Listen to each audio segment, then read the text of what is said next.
two. Two.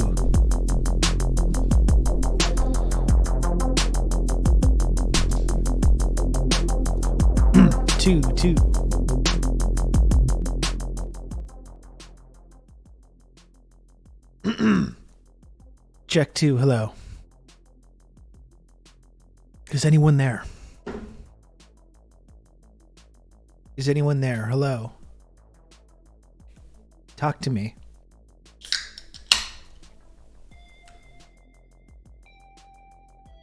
Chin, let's get going here.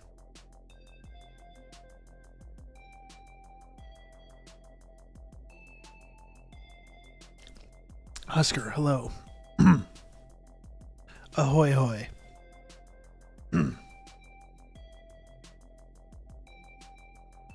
Ahoy, hoy.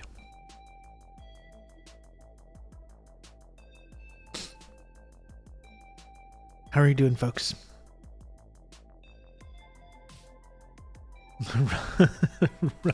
Russet. I'm wondering if, like, for anyone that saw that Ugopnik video, which, first of all, I was just happy to be included in it, okay? I was just happy to be included in the video. Did he call me Rob Russet, TRRS, as like a fun gag? Was that just a fun gag, or does he really not know? I was a little confused. It's fine, you know, either or. either or. I'm just happy to be involved, okay? He's saying you should pivot to potato-centric streams. I agree with that.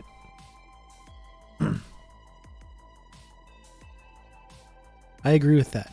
Boil them, mash them, stick them in a stew.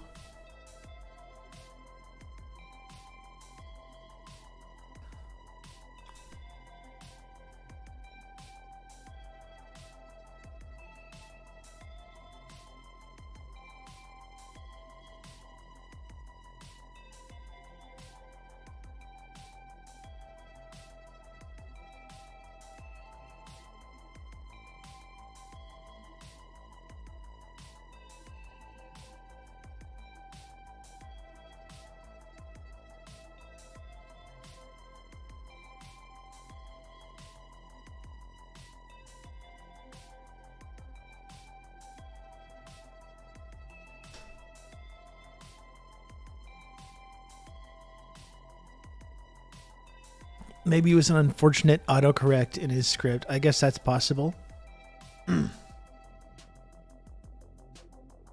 I think me and you, Gopnik, we're just like that. We just have that kind of banter. We have that kind of relationship, you know, the casual ribbing, the casual friendly ribbing. I think that's what it was.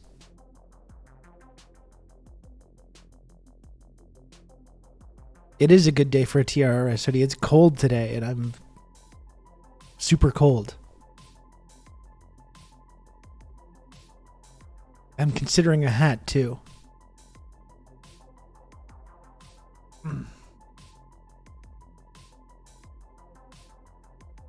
I'm pretty sure that's what was going on though.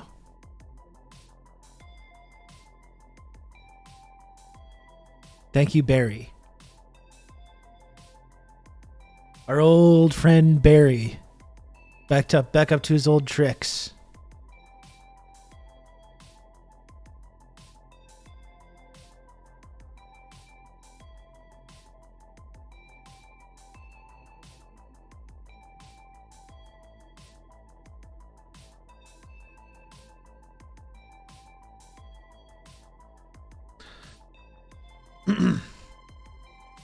How was everyone's weekend? What did you get up to this weekend?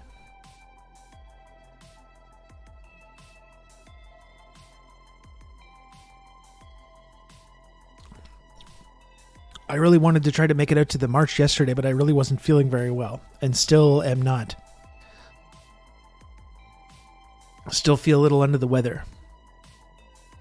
In fact, I might go take some Advil. I have like achy, you know, you have weird, inexplicable aches and pains in your body. I guess it's part of being like in your 40s, but I have some kind of like a flu trying to establish itself.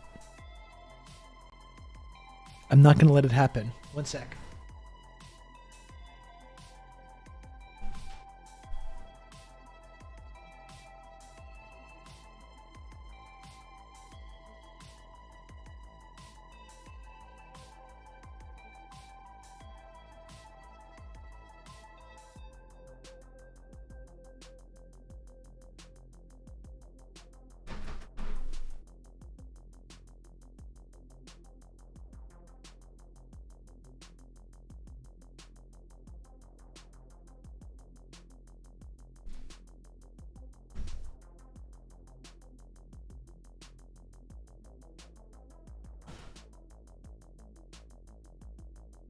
I'm living in a house of 5 adults and 1 child, so there's always something getting passed around. That sounds like it, yeah. Dug in and rebuilt the stream from slobs to OBS. I like it a lot more. That's something that I've been avoiding doing for quite some time now.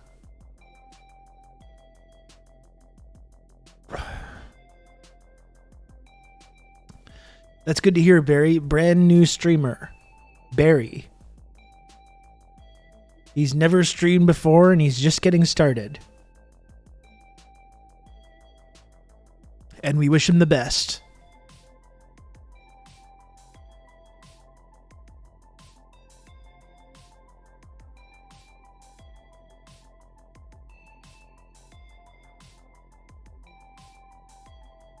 It did look like there was some really great turnout though at the rallies around the world this weekend. I was a little disappointed that I didn't go.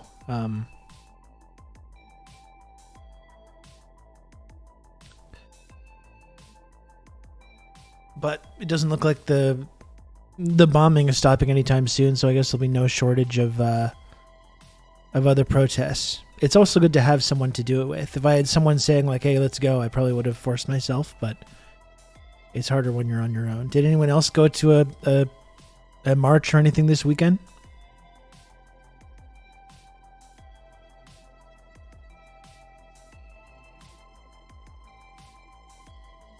The one in London was absolutely massive. I think it was even bigger than the previous one.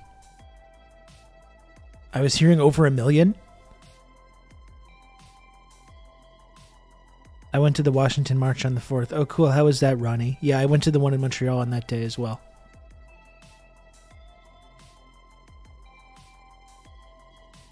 The one in London was actually insane. It's truly insane, too, to like look at the footage of it and being like, this is just a big hate march. If that's what you really think, that must be very scary. And I guess I don't doubt that people do think that. You know? But if you really think that these protests are like all pro-Hamas, pro-terrorism, I would probably be pretty nervous. Because it seems like a lot of people are supporting that.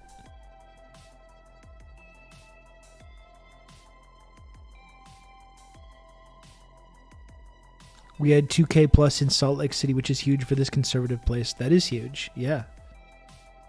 I think it's really amazing and inspiring that people are organizing protests like in those places where you wouldn't expect to see a lot of sort of solidarity.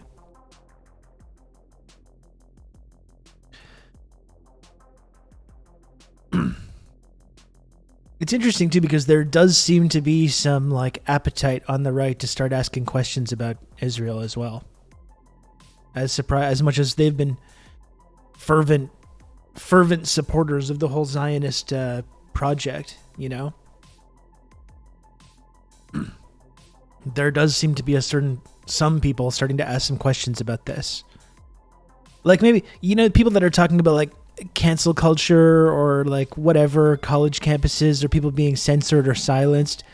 I'm sure like the people that are making those arguments are just grifters and don't actually believe in anything. They're just whatever, like building up their own profile. But you get the sense that there's some people that actually like believes, like got prod into this movement, like believing those general principles about like free speech and that stuff. And they're seeing like campus groups getting shut down and like speech being banned and people losing their job for speech and being cheerleaded by like people on the right. And they're like, what's going on here? What's up with this?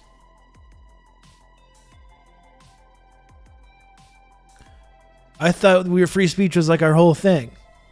And it turns out like not so much. It's funny Glenn Greenwald doing that as well.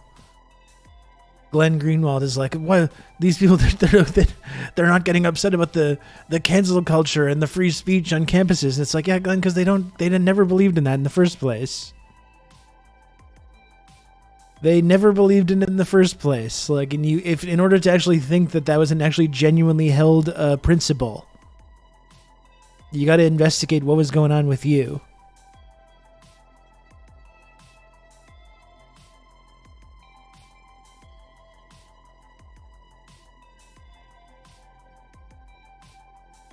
I understand evangelicals supporting Israel for stupid biblical reasons, but America First type conservative support, I don't understand. Well, like, I guess part of it is just like RFK was even saying it the other day. Hilariously, he wasn't saying it in like a derogatory way, but it's like Israel, it's like having an American aircraft carrier in the Middle East. Like, people at least recognize Israel's role in like being an outpost of American and Western empire, you know, in the Middle East. So maybe America First types understand it on that level.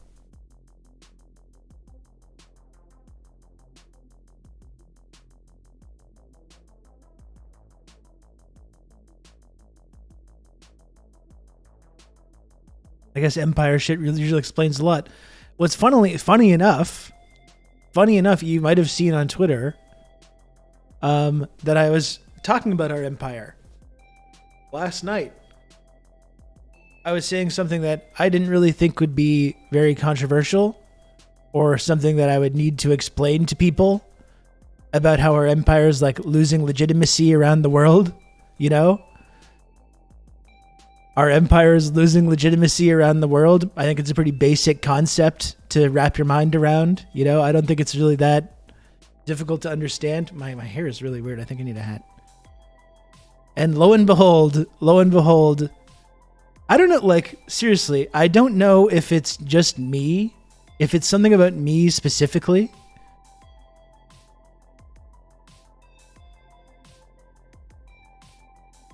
It seems like people understand these basic concepts and then they see an excuse to like quote tweet me or dunk on me or whatever, and then they turn off like all the logic centers in their brain. And all of a sudden they're just completely, what? You're talking about our empire, but you don't live in America. It's almost like it's the empire that I'm referring to is a coalition of a bunch of countries. America is kind of the boss of that. And then there's other countries that are also part of it, like Canada, like the UK, like France, Germany, Australia, Israel. We really don't get this? Like, really? It's honestly, it's bizarre to me. Because, like, I get some people are just dumb and some people don't get it. Some people, like, just don't understand these concepts. But then I click on some people and they have, like, all kind of big followings and, like, I have a bunch of mutual followers with them. And they're like, you're Canadian. This always happens to me. It's so fucking, it's weird to me, genuinely. It's really weird. I saw that completely correct tweet.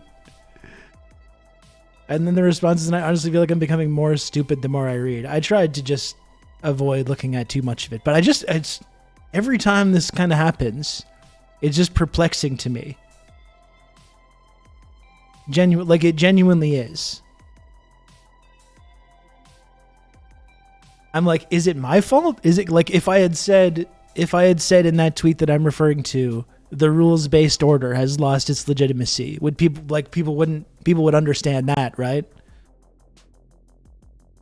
I think. But then I talk about our empire, which is what it is. Yeah, America's the boss of it, but other countries are involved in it too. And people just go into like meltdown mode. It's fucking weird to me.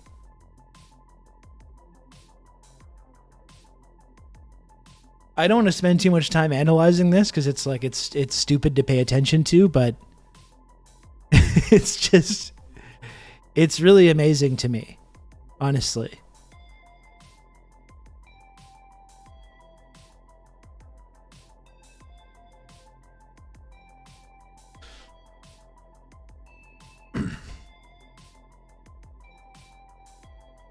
It might make just a little more sense if the rest of the West was not subservient to the US, but even then it's stupid as hell. It is stupid as hell. I don't know. Sometimes I just take for granted that there's kind of basic concepts that I thought we're all kind of in agreement on, you know, the whole the Anglo-American Empire, the rules-based order, whatever it is, whatever you want to call it, you know. Apparently not, though.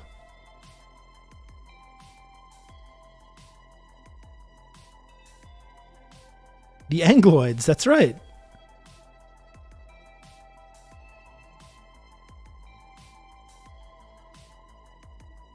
Cognitive dissonance, brainworms shooting the messenger. And that's part of it, too. People get so defensive about their, like, what do you mean our empire's dying? You don't even go here. What are you talking about? It's doing well. It's going great.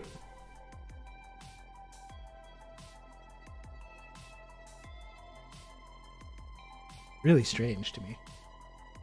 Hang on one sec.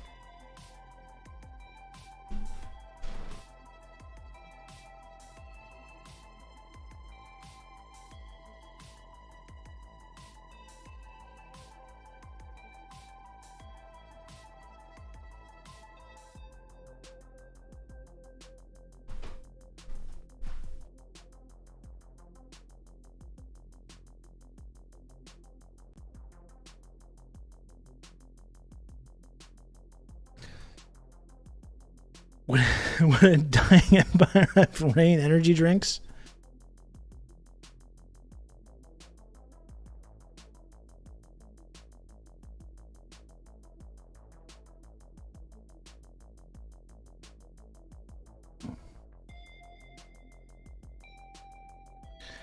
People think you're being edgy and funny talking about dying empire when in reality it's extremely depressing and sad to be living in a dying empire. Well, and that's part of it. And you see, like, what's happening in Palestine right now, how it creates horrific and violent situations for people around the world, right?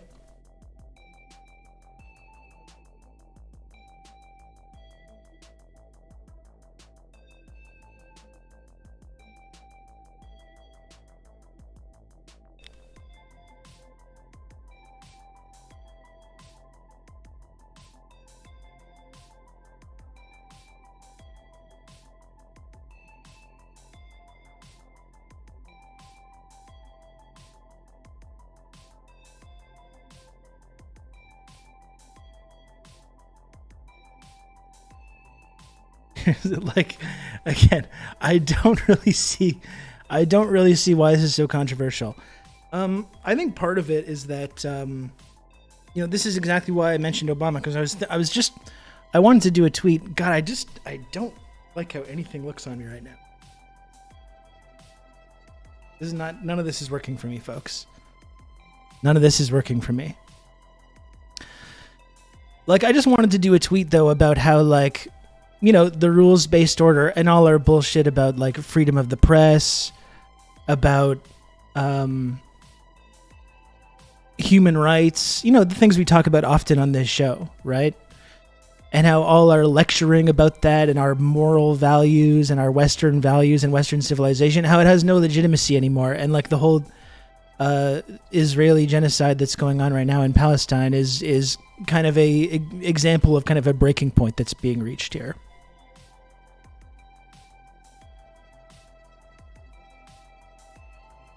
But that's why I brought up Obama, though, because I think that's a key point, which is that I think in 2008, after 8 years of Bush and Iraq, I think people had gotten to that point with America, and then, like, the financial crisis and everything.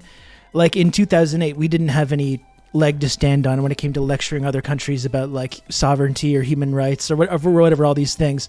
And that's why I mentioned Obama, because Obama did kind of, like, restore some of that credibility to the empire for a few years, you know, when really we had no right to still be taken seriously at all. But Obama kind of came in and gave it this kind of, like, legitimacy again for a few years, just kind of kicked the can down the road.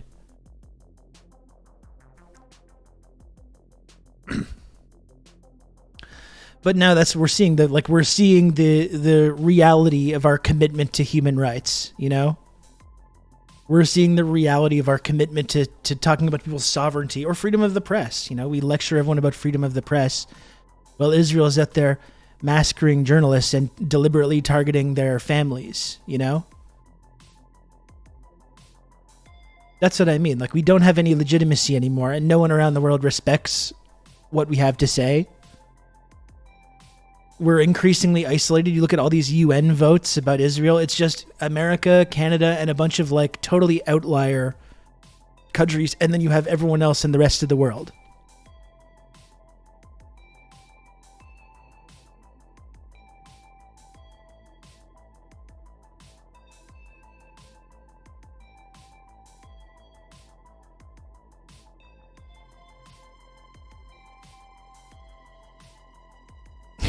Thank you, Dr. Maggot. I don't know. I'm not feeling it today. Yet Zionists keep proclaiming louder and louder that the world is with them. Yeah, it's obviously true that it is not.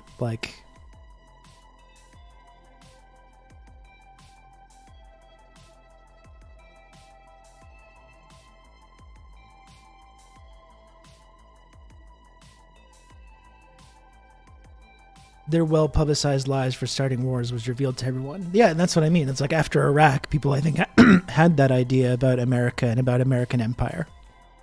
Yeah, the same map. Like, this is what I'm talking about.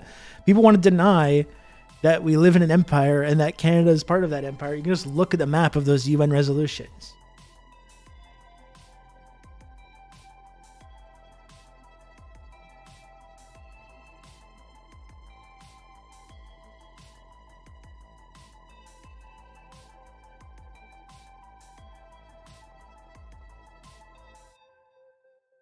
Like, people want to say you don't have an empire, that Canada's not part of it. You can see it right here.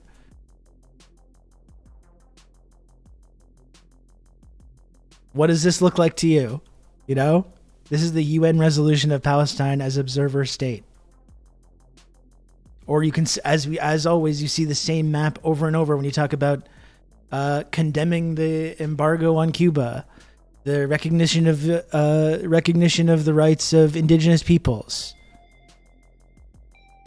You see it in the people supporting Ukraine versus the rest of the world who are neutral or don't support Ukraine. Like, this is the empire. It's not just America. As you can see, there are other countries that are involved in this. Is this really, really though? Do people not understand this? I genuinely find it confusing sometimes. The yellow, I think, was countries that abstained.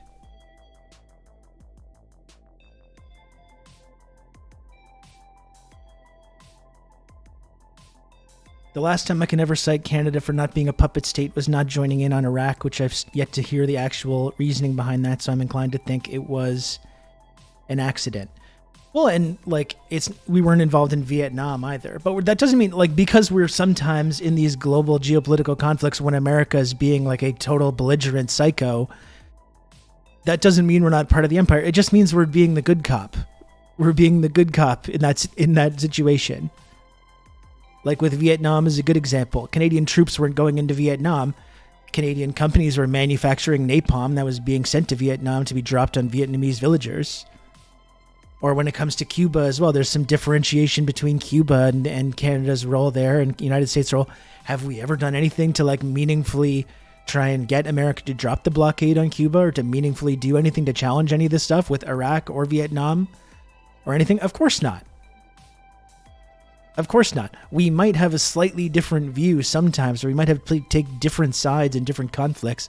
It doesn't change the basic fundamental kind of power relationship there.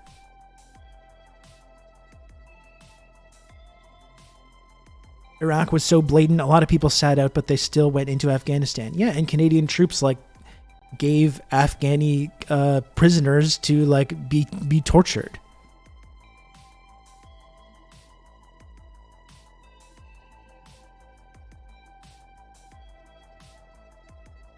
The resolution to condemn Nazism.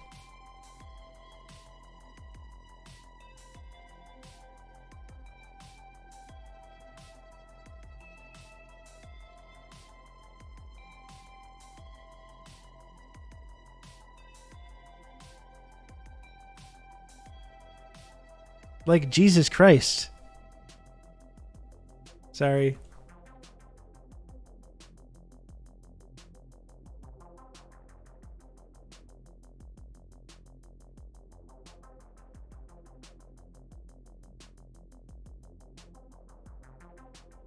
Oh, fucking Reddit is such a weird website.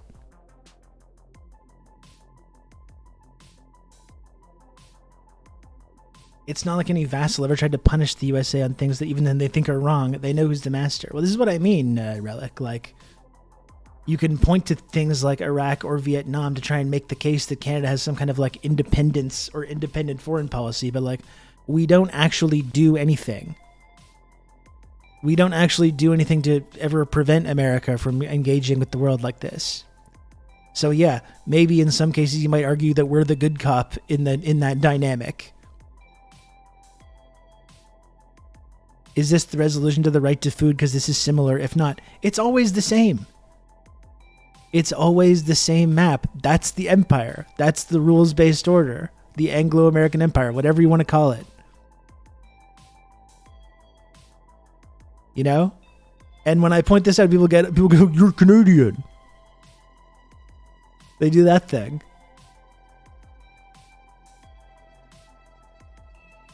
Like, I don't know, man.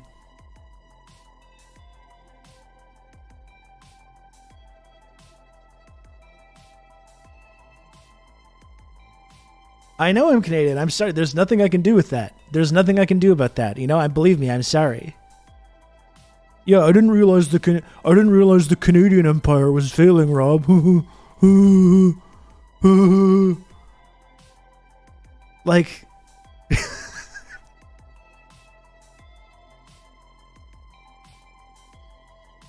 are we the baddies? So this is the question.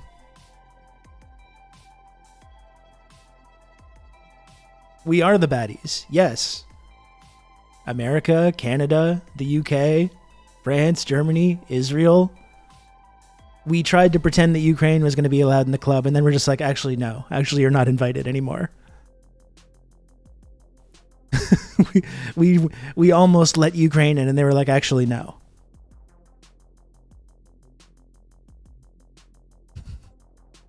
I'm not even French Canadian, Spooky. I have French ancestry. I'm an Anglophone. I'm an Angloid, okay?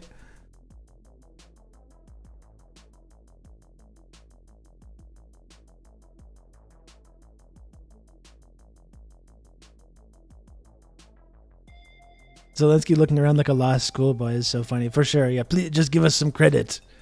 Please.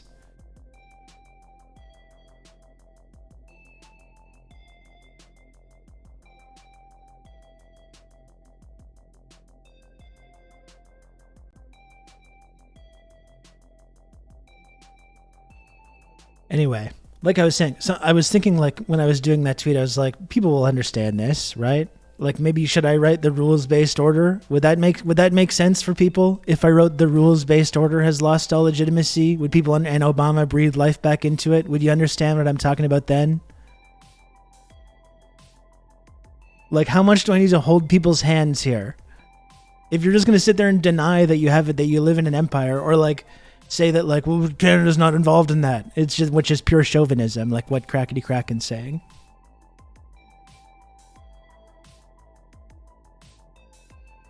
Yeah, and don't forget South Korea and Japan as well. Just, yeah, fully, like, occupied, militarily occupied.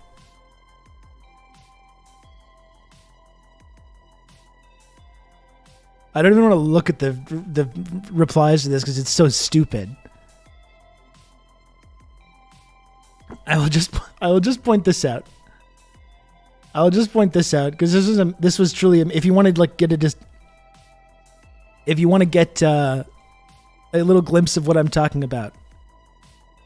So you have my friend Sam Knight, who often comes to who's a real one, and often comes to my defense when people are being weird to me, when people American chauvinists, even people that call themselves like leftists, forget that they understand basic facts about geopolitics. This is a perfect example. This is a perfect example of this, of the kind of people that are like in my mentions because of this tweet. He says, the people mad at you have never heard of NATO, Five Eyes, or NORAD, to name a few institutions that demonstrate you are correct, that Canada is part of the U.S. imperial system. But in the land of the skunks, the man with half a nose gets ratioed from time to time. And then this is the response. Okay. Like,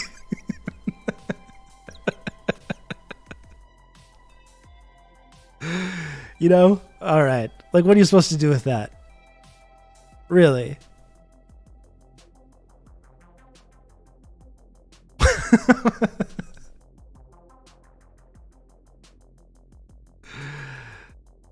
Oh, I don't know, folks. I don't know.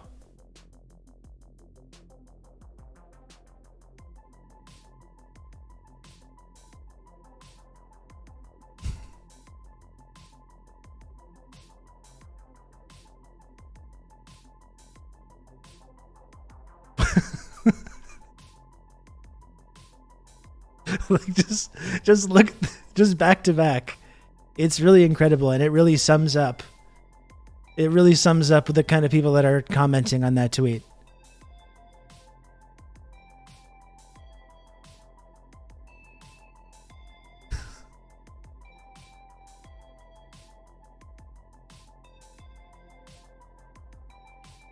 The Irish flag and the Ukrainian flag. What's the... Yeah, it is. It's Irish flag, Albanian flag, Ukraine flag, and rainbow flag. What is going on there? We're always talking about those three countries hand in hand. We're always talking. You can't have one without the other. You know.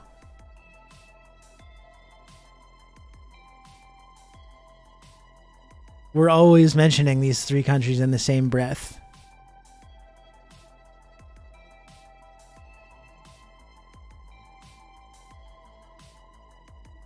You can count on me. You're going to have good old Rob to talk you through all this. Wilderness of Jeers. Thank you, GGL and Dulles, for 23 months, Tier 1. Very close to the 24-month 2-year badge. GGL and Dulles. An anti-Hoxhaist liberal. Imagine being Albanian and not supporting Enver's Hoxha. Couldn't be me. Could not be me.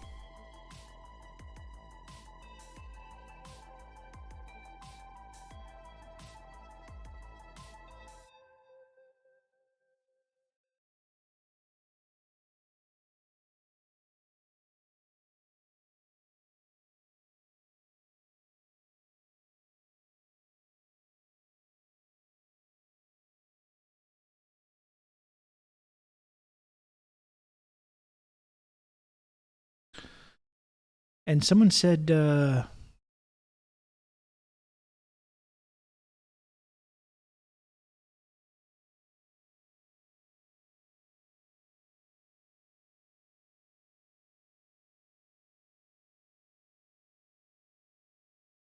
when did public opinion on Ukraine flip? I don't know. I mean, it seems like it's been kind of in the works for a while now.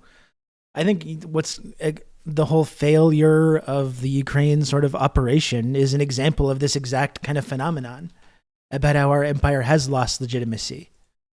You know? That's a perfect example of that. The way that they have not been able to they haven't been able to properly manufacture consent, maybe for like a small period of time. They were not able to send Ukraine enough weapons to defend itself no matter what they promised to the ruling class in Ukraine.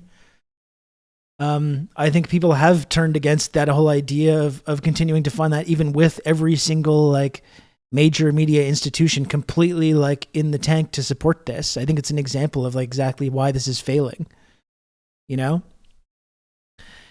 Or like going after Russia, like after the invasion of Ukraine, going after Russia with the sanctions regime, trying to isolate diplomatically Russia, trying to destroy their economy, and it didn't work. That's an exact example of how our empire is failing, right? Or looking at places like India or what should be vassal states around the world that are like, no, we're going to still continue doing business with Russia. We're going to still buy cheap gas from Russia, even though you told us not to. I mean, that's a perfect example of everything that I'm talking about in this tweet.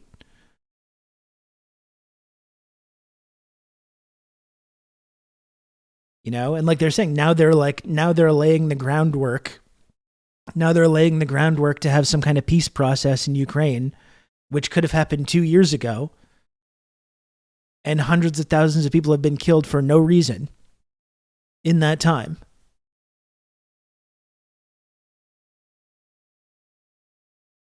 You know, again, that's an exact example of what I'm talking about in this tweet. It is almost 2 years ago. Yeah, it's coming up on 2 years. It's hard to believe. Sometimes it feels like longer.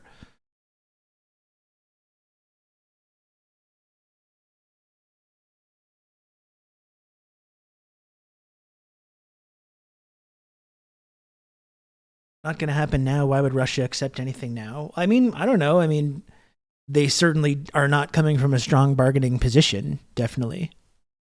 You know, I think Russia would probably rather not be in this constant war and having to deal with this, and could probably just like to move on from it.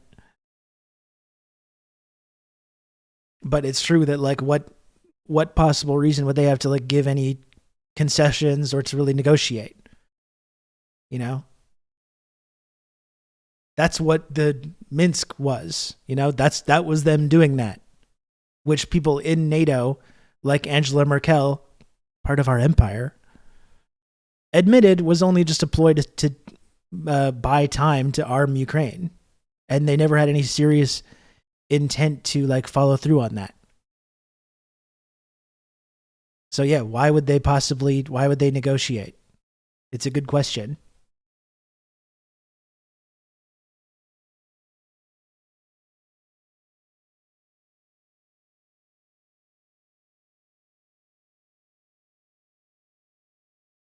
Anyway, we don't need to spend more time focusing on like yet another tweet that people are being purposely fucking dense over. It seems like I'm the main person that this happens to. I guess it's just a common thing with like online or Twitter discourse or whatever.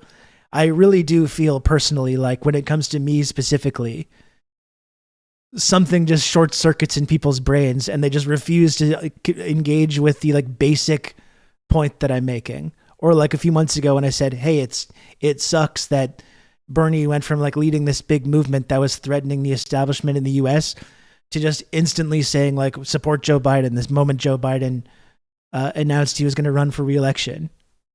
And I was like, hey, this kind of sucks. And people did the same thing. I don't know what it is about me that brings this out of people, but like, I don't know. It's strange to me.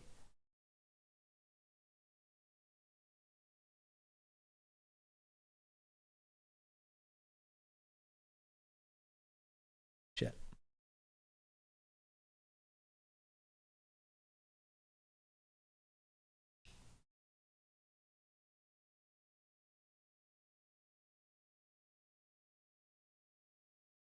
I think they killed Bernie and replaced him. Maybe that's true, Lily. Maybe that's true. They replaced him with like a robot. The platform is designed to produce these kinds of willful misunderstandings. I guess so.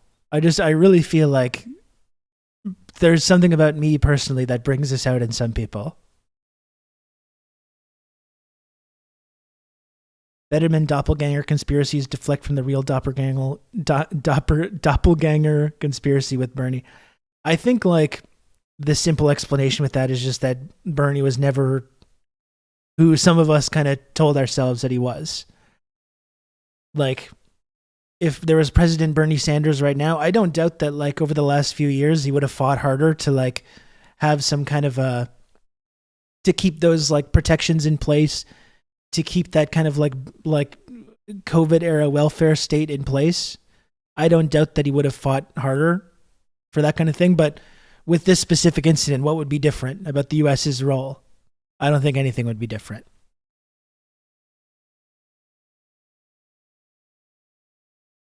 Bernie was always a liberal Zionist. Well, I mean, he always was. For people that caucused with the Democratic Party, to his credit, was always willing to go farther, to criticize Israel, to talk about the issues with Israel, to support Palestinians. But that's what makes his current position all the more perplexing, I think.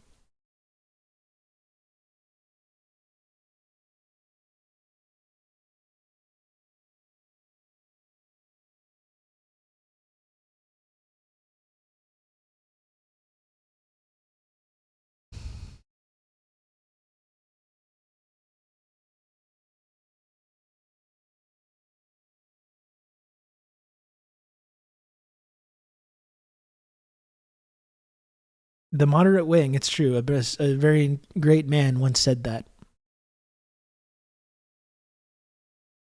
We settled for him saying crumbs about Palestinians being human. Yeah, it's different when the stuff starts happening and actual resistance starts forming, right? It's crazy because he was always a big supporter of Lula and Corbyn. Yeah, and like, Lily, you're right. And Corbyn has been, like, you see in the way that Corbyn has responded to this, you see exactly why there was this effort to destroy him on the part of the British ruling class, right? You see exactly why. All the panic about Corbyn and the anti-Semitism stuff, it was all just about this. It was all it was all just about, him taking these kinds of stances. Not just about Palestine, but about empire in general. And Lula as well. Like, Lula has been I've seen Lula get criticized for being kind of buddy with Netanyahu a little bit, but like he's been like calling this like it is as well.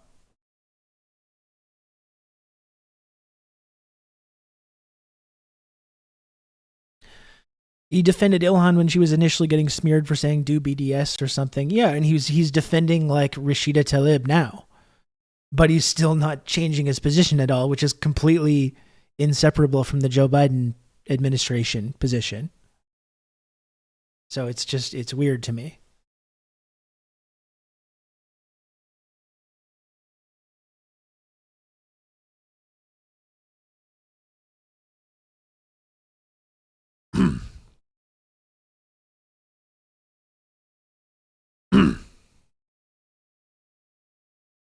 He separates domestic from foreign is the problem. Yeah, and he might be able to look at it like having a better policy on certain things than anyone else, but I think that's the exact thing, right? It's a big problem with like the left in the empire, whether you're talking about Canada or the United States or wherever else. Social Democrats, right? They're very concerned with domestic policy, and some of them have very good positions when it comes to domestic policy, but there's zero internationalism whatsoever.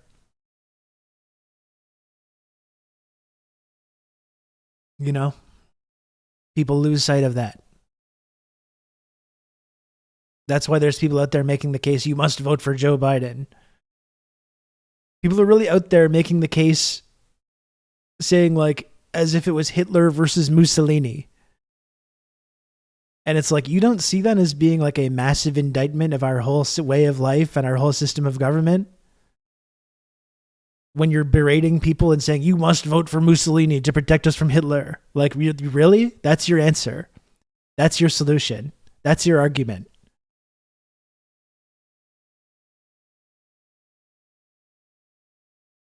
It's really weird.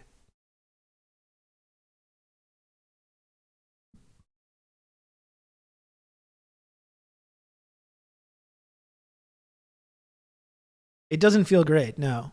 And so I hope you're ready for another year of this discourse.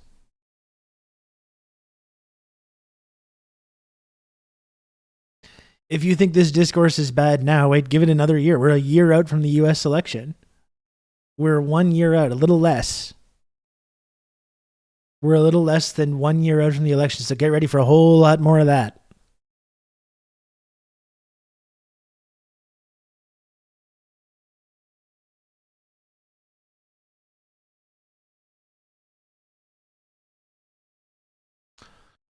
Will Biden even last that long? I think I'm in the camp now, Dr. Awesome, that I don't think Biden's even going to run. I did see as the lover of two trans women. That was just a fantastic tweet. I mean, you have to hand it to him for that. This gives me moral authority to make this argument. That was great. He says that he's running, but I think like you're already seeing like close Democratic Party advisors like David Axelrod start to float this. Even Nate Silver is saying like, oh, I don't know about this now. Like the whole argument with Biden, not only is he extremely unpopular and they're getting crushed in all these like swing state polls, but does Joe Biden even have the physical energy, to say nothing of his like mental readiness? Does he have the physical energy to engage in a actual campaign and go and travel around and campaign and give fiery speeches? Like, he doesn't. I think it is Jover, unfortunately. I think it is Jover.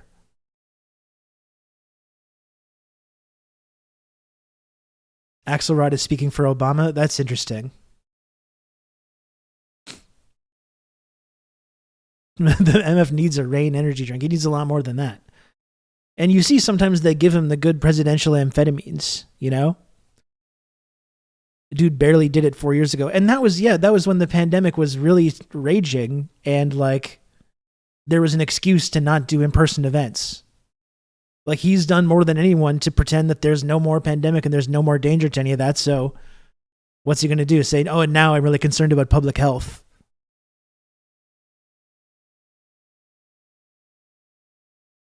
Just wait till they see some wild poll like New York going red. I don't think they'll see that though, but just they're seeing the polling in Michigan and like every other big swing state, Michigan especially. You know?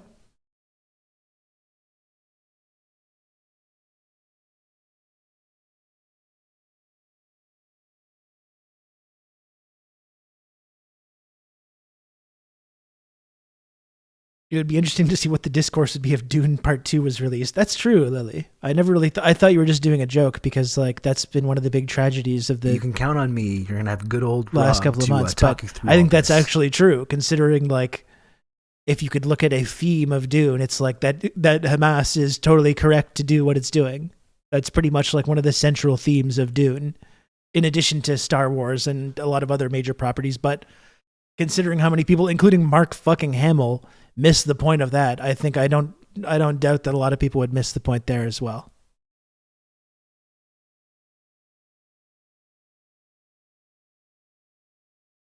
Thank you, Diego, for the gifted sub. Have you seen the clip of Biden saying he's going to bed while at the podium? No, I did not see that. I did not. Maybe that is why they won't release it.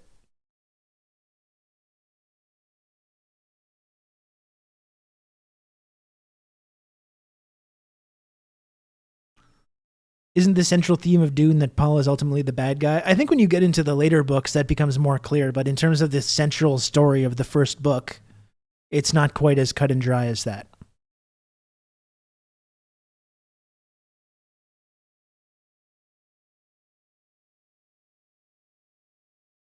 Always important to remember that Trump most likely would have swept the election if COVID didn't happen. That's something that I also believe as well, Relic. I think that's the main reason that Biden won in the first place. I mean, it's the funniest thing about all Trump's like legal consequences that didn't need to happen, you know? If he had stepped down with a little bit of dignity and just started campaigning immediately, he would be in great shape right now, and still is in great shape. He's still beating every single other Republican candidate and the current sitting president while under like 5 separate indictments. But none of that had to happen. Just couldn't help himself. That's why sometimes you have to hand it to him. I think HRC could win this time. Well, as I keep saying, Genghis Khan, I mean, I think that's really the outcome that I think we should all be rooting for.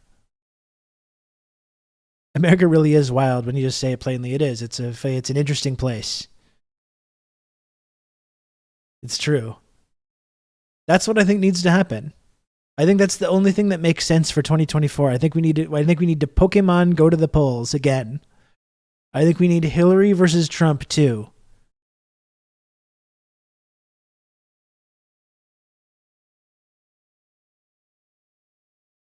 I think that's what we need to do. You think the DNC is so brain dead they think now is the time to make Pete the front runner again? I don't know, maybe Pete. Of course I'm with her. Yeah, of course.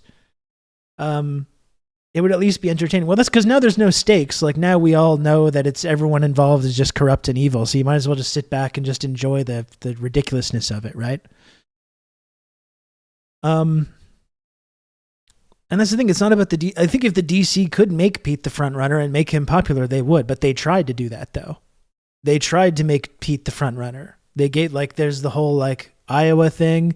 He got all these cushy news cycles.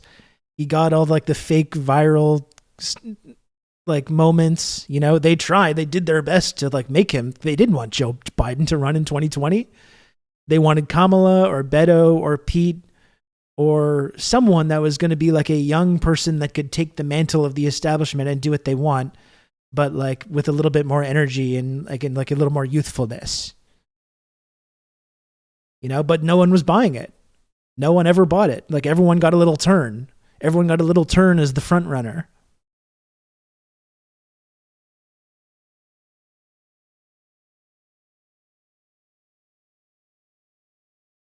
It'll be Newsom. I mean, that does seem to be a really likely outcome, Dakadoon.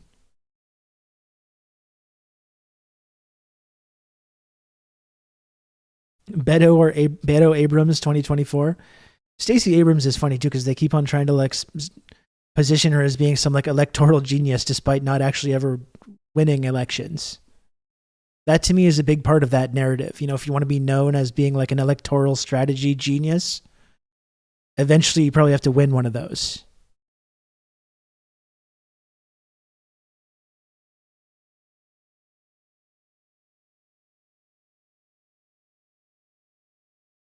She was very good at getting her friends cushy jobs. That's right. Yeah.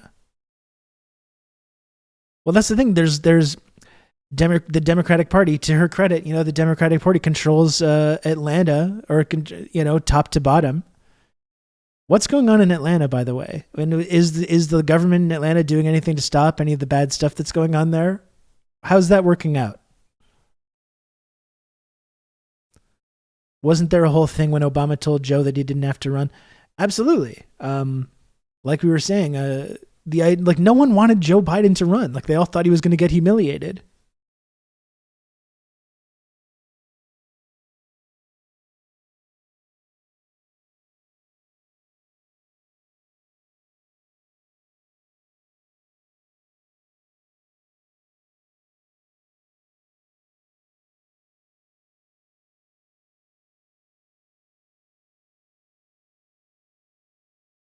Yeah, and he would have been humiliated without COVID. That is true.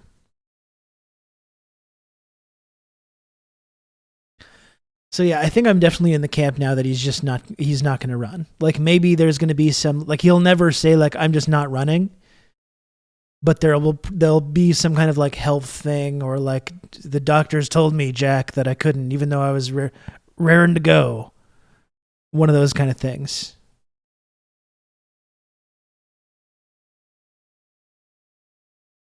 But no, I definitely don't think he's going to run. You already see people like close to the establishment already starting to float that. Or even walk for that matter. That's right.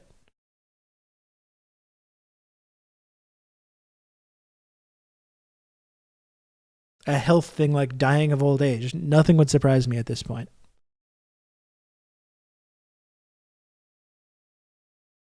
And they really just don't have anyone. Well, they got someone. She's been going on The View lately to educate us all about the history of the Israeli-Palestine conflict. She's back in the news. She's back in the headlines.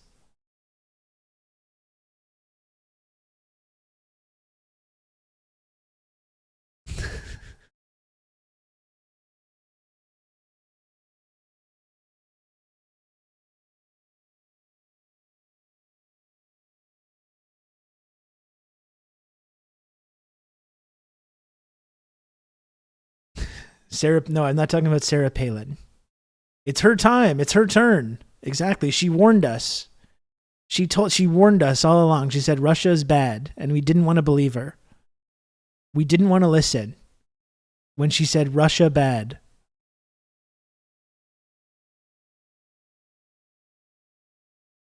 A young buck like Joe Brandon won't be able to run again. I know, it's unfortunate. Is HRC more unpopular than Joe? I'm sure she would be if she went back in the public eye to that extent. I'm sure she would be.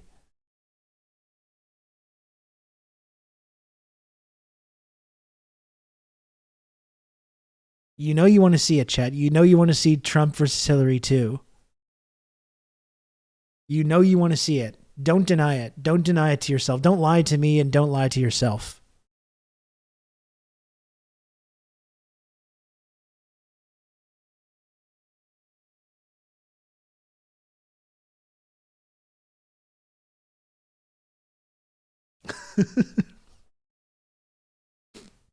They're going to they're going to have people in on election night. They're going to have people into the Javits Center again, and they're going to do the whole thing, the whole glass ceiling thing. They're going to fill that. This time we're going to do it. This time we're going to do it. Surely America will not choose Trump again. This time we're going to do it.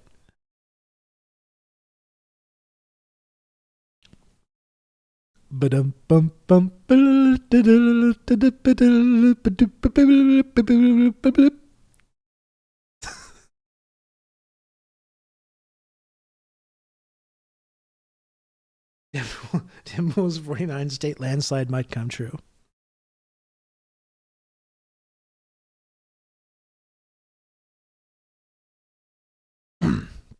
I'm not manifesting.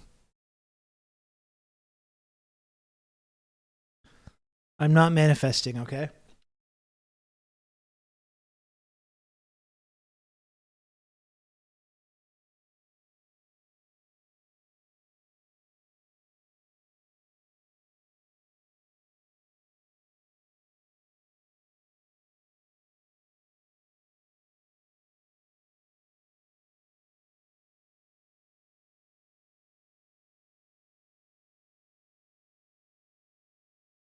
Sure. Well, to talk more about I it, take no pleasure in reporting this. Okay? No pleasure.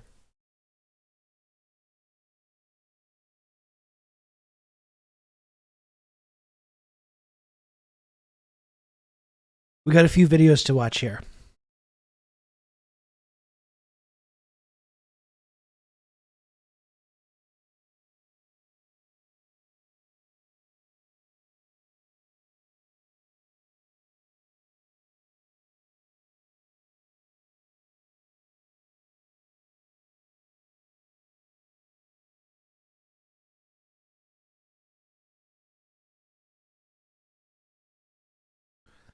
If Clinton lost to Trump again, she'd overdose on wine. I think a whole lot of people would. A whole lot of people would. Okay, so we got this video with Mike Preisner here, and then there's also a video with Roger Waters and Abby Martin that I'd like to take a look at. But if you're tuning in from Twitter because you got mad at something I said, I'm sorry, we live in an empire, okay? Just to reiterate one final time in case people don't get this. I know it's very confusing. Okay? The rules-based order, the Anglo-American Empire, whatever you want to call it. America's the big boss, yes. America's the big boss. It's like a mafia, right? And then it's got lieutenants. It's got Canada, the UK, France, Germany, Israel, Australia, right? And we're all part of it. Right? It's not that hard to understand. I really feel like it's easy to get. I really feel like it's not difficult to wrap your mind around. Hey, you're part of it. What an awesome song. Piebald. I wonder what the guy from Piebald's up to right now. They had some very good songs. It's very generous that Canada's a lieutenant in this metaphor. A lieutenant, a junior partner, like whatever you want to call it, you know?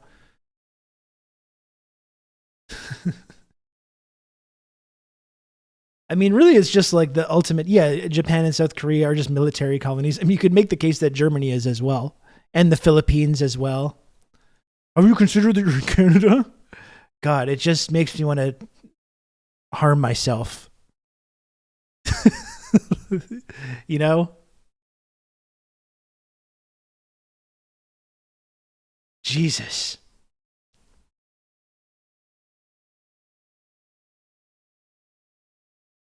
Yeah, vassal states. That's right.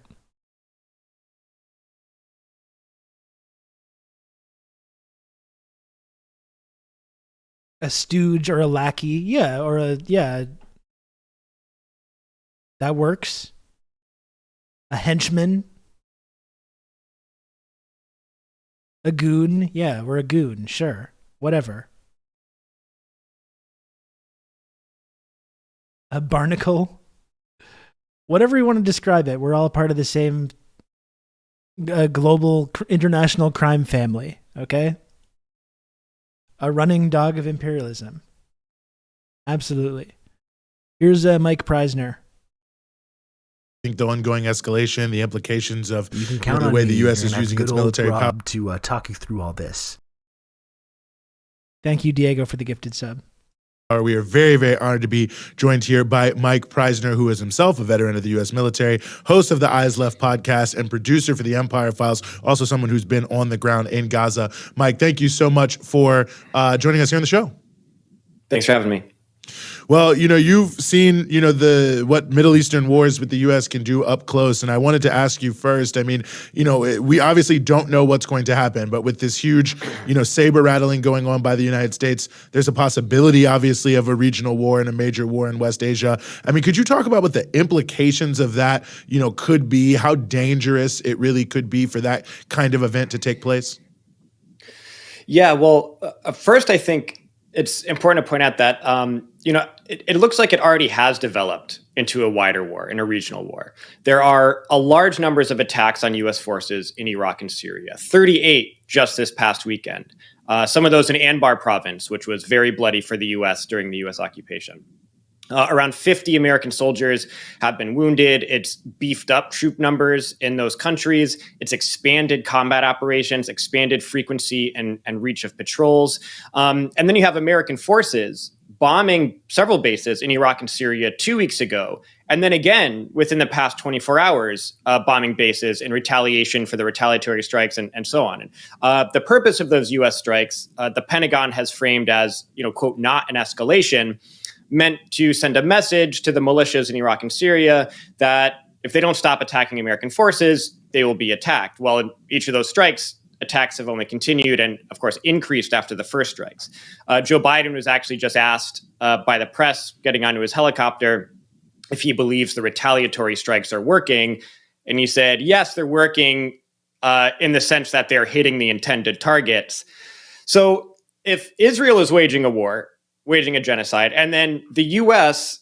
and other militaries start killing each other over that, I mean, what else can you call that? A regional war has already begun. A wider war has already begun, where Washington is willing to kill a lot of people and potentially sacrifice its own soldiers. So that I think it speaks to, and I'm sure this is a point that Mike's making, but I think it speaks to how stretched thin the U.S. empire is, that these attacks are going on.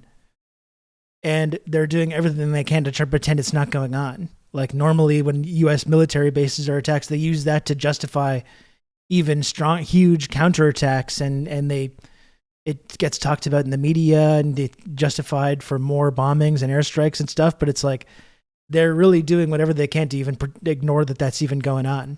Yeah, that's why they're dropping Ukraine. Like they literally can't. Stretched thin and a paper tiger for sure. Israel is able to conduct a genocide. But right now it's a low intensity war. And so the question isn't, is a regional war going to start? The question is, when will it escalate, or will it escalate from a low intensity regional war to a higher intensity one? And how much bigger it could possibly get? And so the question of the implications, right now there's about more than 45,000 U.S. troops in the Middle East. That includes secret bases and a secret unknown number of troops in both Lebanon and in Israel. More are being sent as the U.S. braces for more attacks. And I think if we want to, think about what the implications are, it's look what the implications of the wars in Iraq and Afghanistan were. And those, could potentially be lower in intensity than the potential for bringing in Iran and Hezbollah and other, setting the whole region on fire, basically. And so I think what we're seeing here is, the Pentagon is doing these strategic reorientations because they think that it's possible for a much larger regional war to break out. So we don't need to guess. We know that they're preparing for it. And it, who would suffer from a war escalation? It won't be anyone in the Pentagon. It won't be anyone in the White House. It will be, as it was in Iraq and Afghanistan, American youth sent for a criminal mission based on lies and civilian populations that they are set upon. So Washington is really recklessly playing with fire, but this is what they do because the risk to them is incredibly low and they're never held accountable when it blows up into disaster. And I think finally I'll say that I think this danger is so real and the major implications of another quagmire for the U.S. It's so real. It's like you're seeing all this dissent within the State Department, and I think that it's not because all of a sudden those people developed a conscience. And so I think that they believe it's against American national security interests, quote unquote, national security interests, which means they see the potential for this blowing up in their faces and becoming another inextractable crisis like they were in Iraq and Afghanistan, which they worked so hard to get out of and then pivot to Asia, which they are now in a way is reversing. Yeah, it's a really good point. And, I think there's a parallel between the US and Israel in so many ways. I mean, you have Israel, this massive, like, oh my God, the most powerful military in the region, demonstrating that it's having a very difficult time, right? Dealing with this, like, group of these soldiers, these Palestinian soldiers of different Palestinian resistance factions across Gaza, operating out of a death camp using homemade weapons mostly.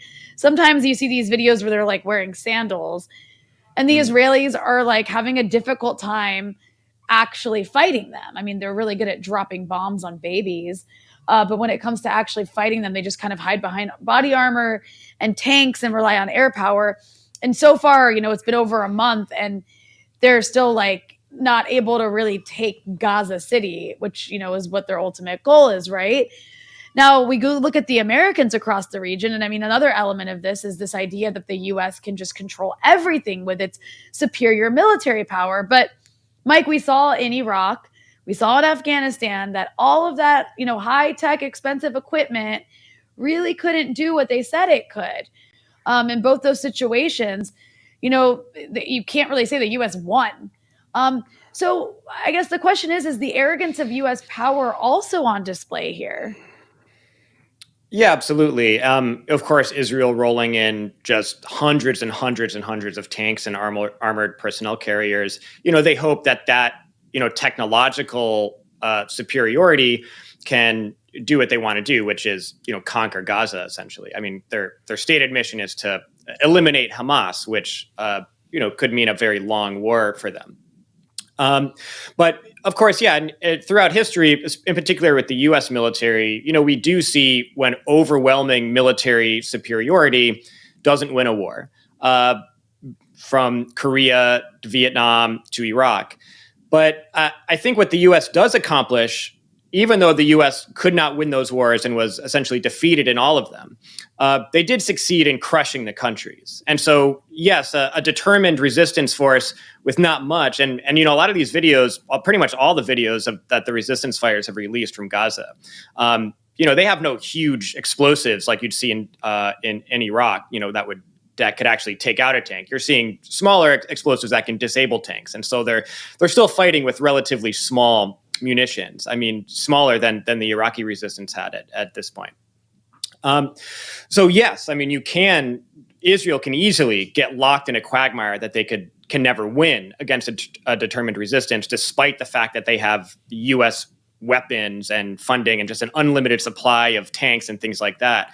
But they can succeed in turning Gaza to rubble. And so, that's why the front of this war that is the American people in particular demanding a ceasefire and disrupting business as usual, as we're seeing all over the country today and all over the world, that needs to be emphasized as much as possible, because yes, Israel could very well lose in Gaza, but it can succeed in doing what the U.S. did in Korea and in Vietnam and in Iraq, and that's lose after devastating the country and leaving it destroyed for generations.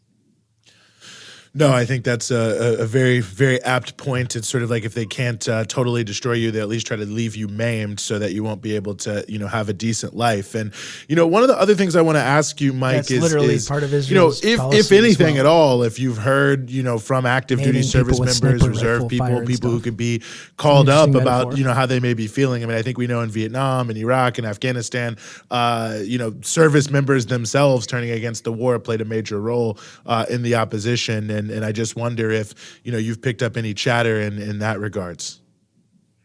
Yeah, I'm in touch with several people in the Guard and in the active duty who, since all this popped off, are exploring their options for getting out. I think in a way, it's reminiscent of the assassination of Soleimani by Trump and the kind of gearing up within the military of, okay, all the units got to start getting ready to go to war. We got to trade in our old equipment, get our new stuff, cancel our training missions so we could be on standby for deployments. There's then definitely been National Guard units that are being put on notice and being told to prepare to go somewhere. And so once that happens, I mean, This is some guy, Rob Russo, some before, leftist based in Canada. all of this, I was turned on to this sick individual, and I found this. Dan Simpson, hello. Thank you for the raid. Thank you for the raid, Dan. I appreciate it. Welcome. Welcome, Raiders. Before we continue, folks, I just have to remind people You can count on from me the and I that Dan good old Simpson Rob community to talk you through all this. Thank you for the resub, Dan. The 17 months of Tier 1. I really appreciate that, Dan Simpson. Thank you. Unfortunately, though, you just resubbed before I could tell you that I am Canadian. So, therefore, it's against the rules. It's against the rules to talk about things that our empire is doing. America's the big boss, and I know that I need to prostrate myself for that, and I'm not allowed to mention any of this, talk about any of this stuff. So I apologize. I apologize in advance for anyone that got here and is upset by this.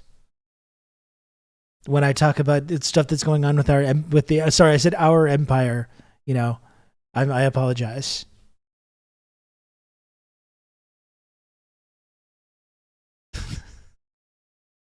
We're just watching this clip from Breakthrough News with Mike Preisner. The TRRS empire. Yes, thank you. You're Canadian.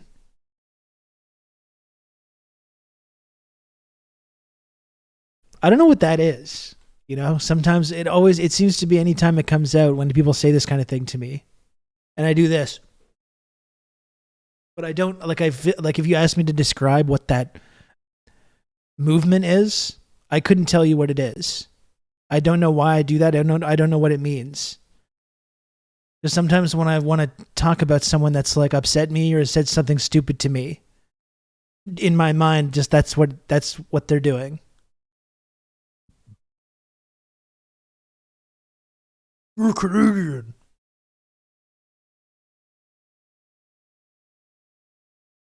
The Bushwhackers is a little different. It's definitely similar, though. That's true. It's definitely similar. It started, as you weren't really Angry faced with those NPC real gesture. questions once you joined the military, like, oh, am I going to have to go be part of something serious? And once those moves start being made and it starts to become very real, your decision to join starts to become very real. And you really have to think about the implications of what you've done and can be part of, coupled with the fact that the military in so many ways is just a cross-section of the U.S. population. And what we're seeing in the U.S. population right now in regards to Gaza is the Israeli narrative has mostly shattered and has nothing near the hold that it used to have on the American public.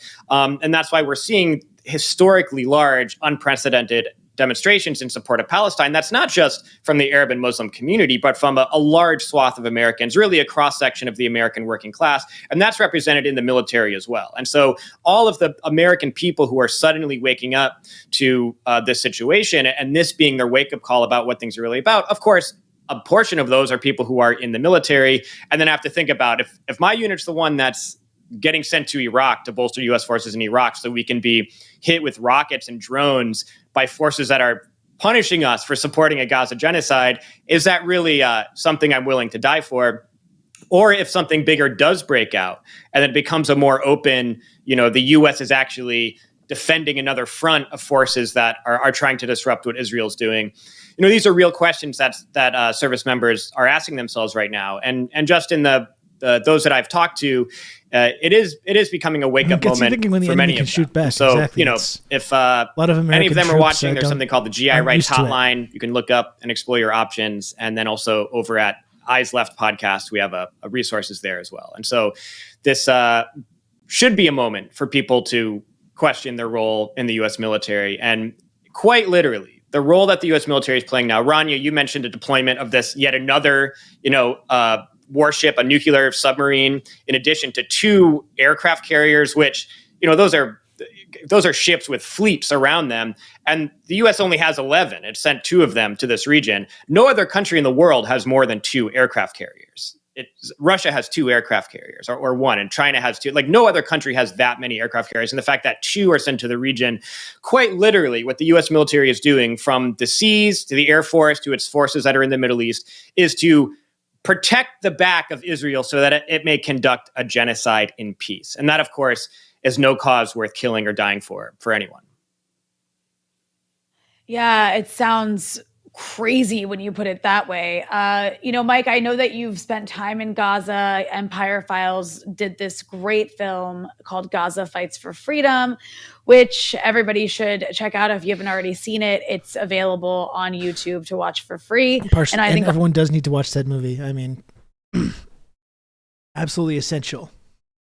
Partially because they're stupid and will get sunk in a real war. Yeah, I mean, like, I think that's the amazing thing that he pointed out, and the big takeaway here is just that they've tried so hard to like get out of the Middle East so they could pivot to Asia, and now they're getting pulled back in, and like they seem to be trying to avoid it. They're getting their troops and their bases are being attacked, and they're still really trying not to get sucked back into a Middle Eastern quagmire. But it may get to a point where it's just completely unavoidable.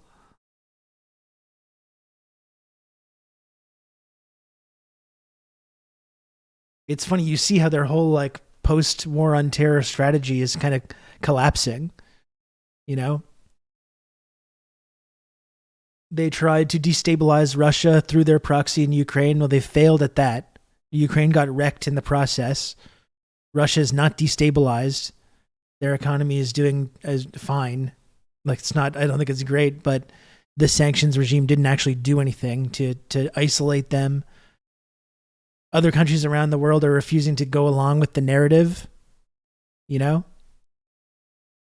And then they tried to pivot towards China and pivot to Asia, and now they're like having to back up one of their other lieutenants in the rules-based order, or the Anglo-American Empire, is acting like an unhinged psychopath, and instead of yanking the chain on them, they're in there trying to back them up, and they're getting sucked back into the Middle East. It's just been a total disaster.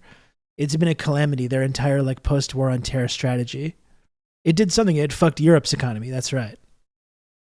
Not the actual country they were trying to fuck up. It did bring the EU to heel. It certainly didn't bring Russia to heel or anything like that. It is amazing they went forward with Ukraine after Russia intervened in Syria. Yeah, I mean, well, I think part of it, Decadune, is that we don't like remember all the discourse like in the days leading up to the Russian invasion. Like, I don't think they actually really thought that they were going to do it. I think that's kind of one of the things that happened with that invasion is that Russia called their bluff. I don't think they were expecting them to go ahead with a full invasion like that. And then it's once it happened, then it's like, oh shit, we actually have to try and like help Ukraine win, like we've been promising now for years. But like, yeah, that didn't really turn out so well.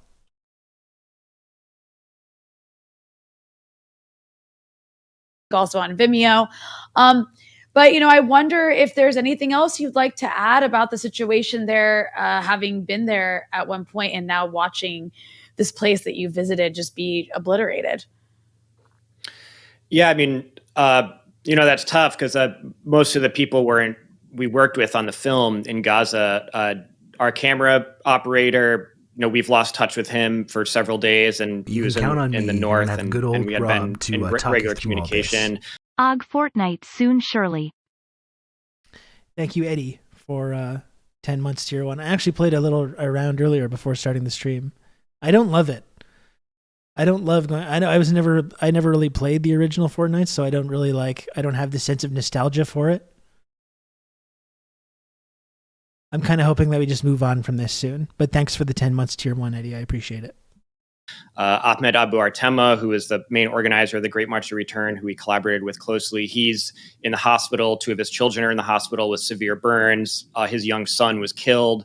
Our co-producer for the film, his house was destroyed, and he's a refugee yet again. And so it's in the context, it's looking back at that film and the people we worked with to see that everyone has been impacted by the war that was a part of it. I think that from what I've got in my experience of being in Palestine, both in Gaza and the West Bank, working on that film and getting to know people working through the blockade there, is, there's, of course, Israel has made it through conducting a genocide that just living is an act of resistance. And there's a real determination to not give up and to live. And I think of all the horrible videos that are going around and that everyone is, of course, watching and is moving people to take action, the one I saw that impacted me the most was a man being pulled from the rubble who comes out, which has got to be like the shared common experience of people in Gaza, right? If you live in Gaza,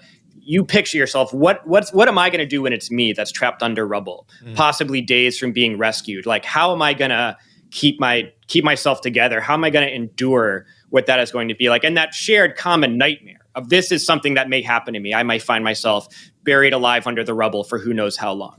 And it was a man being pulled from the rubble by a rescue team, and he gets pulled out, of course, looking like everyone else does, pulled out cheering, and the crowd just erupts in cheers. Because just living is an act of resistance, surviving the Israeli bombs, every survivor is a blow to Israel, and that they can win by just surviving and living, and victory will be, every survivor is a victory. And so I think that spirit and determination, what Israel wants to do is take it all over, and that even in the face of such horrors and such a nightmare, the determination to not leave, to not go away, I think is very strong, and it's not going to be given up by anyone there. And it's going to be a long and hard road, but I think that they're capable of doing it, and we have to do what we can to help. Mm-hmm. Mike Preisner, host of Eyes Left podcast and producer for The Empire Files, who, among many other things, produced the fantastic film Gaza Fights for Freedom. I'm going to link to the video in the chat. Please check that out, and please support Breakthrough News. I did see, I think they had a fundraiser. They're getting close to, I think it was at 15 and they raised it, but they are getting close to meeting their fundraising goals too. So thankful for the work they're able to do. It's been so valuable to me and to people in this community. Just waiting for the moment. I'm just waiting for the day that comes when they get banned from YouTube. I don't want to speak it into existence, but it's almost a miracle that they're still on there. Speaking of Empire Files, we're looking at the whole Abby Martin and Mike Preisner family here. Abby Martin has an interview here with Roger Waters, which I think could be kind of interesting to look at. Roger Waters, to his credit, has always used his platform to stand with Palestinians and to criticize Israel, and has been accused of himself of being an anti-Semite for taking this exact stance.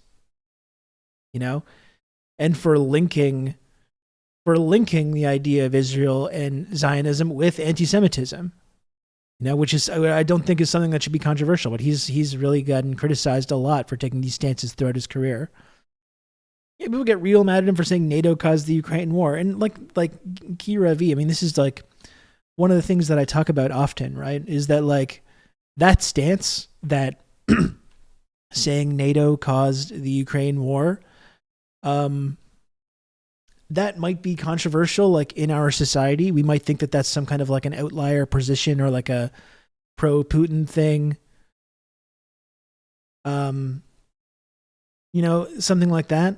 But when you look at around the world, that's what most people around the world believe. People that are outside of our bubble, right? People that are outside of our empire, our Anglo-American empire, the rules-based order, the people that are in the global south. Whatever terminology that you want to use, most people around the world recognize that NATO was responsible for that.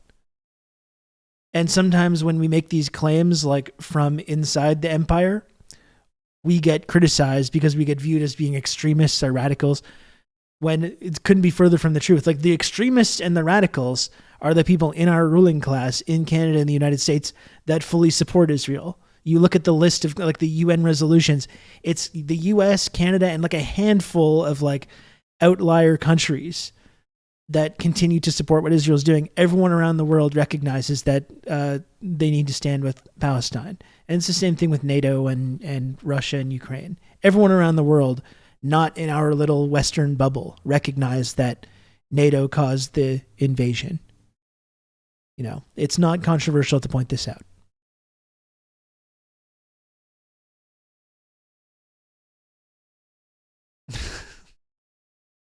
I was cheering Bret Hart instead of booing him. That's absolutely right. He was on the run of his career. Must have.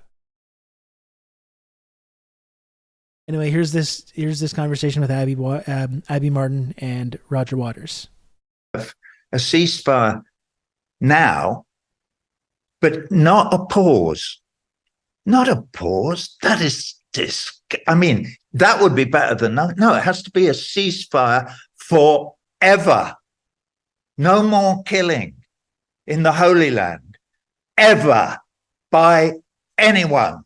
Thank you, Max. No That's right. more killing in the Holy Land ever by anyone. We are all equal and we all deserve equal human rights. That, Mr. Netanyahu, includes the people of Palestine.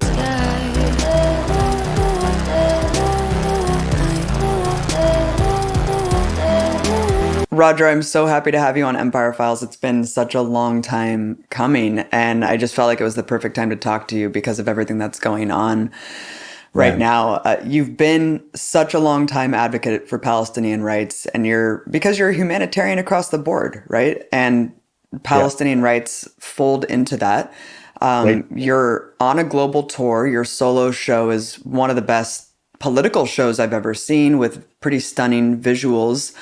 And I recommend everyone check it out. But I kind of want to go back before October 7th, because you were already being investigated by German authorities for some of the visuals and imagery in your show, depicting a satirical display of fascism, as well as simply displaying Shireen Abu Akleh's name. Depicting a sort of fascist character to show what she's been doing for decades. What? This means you like fascism. No, that's not what it means.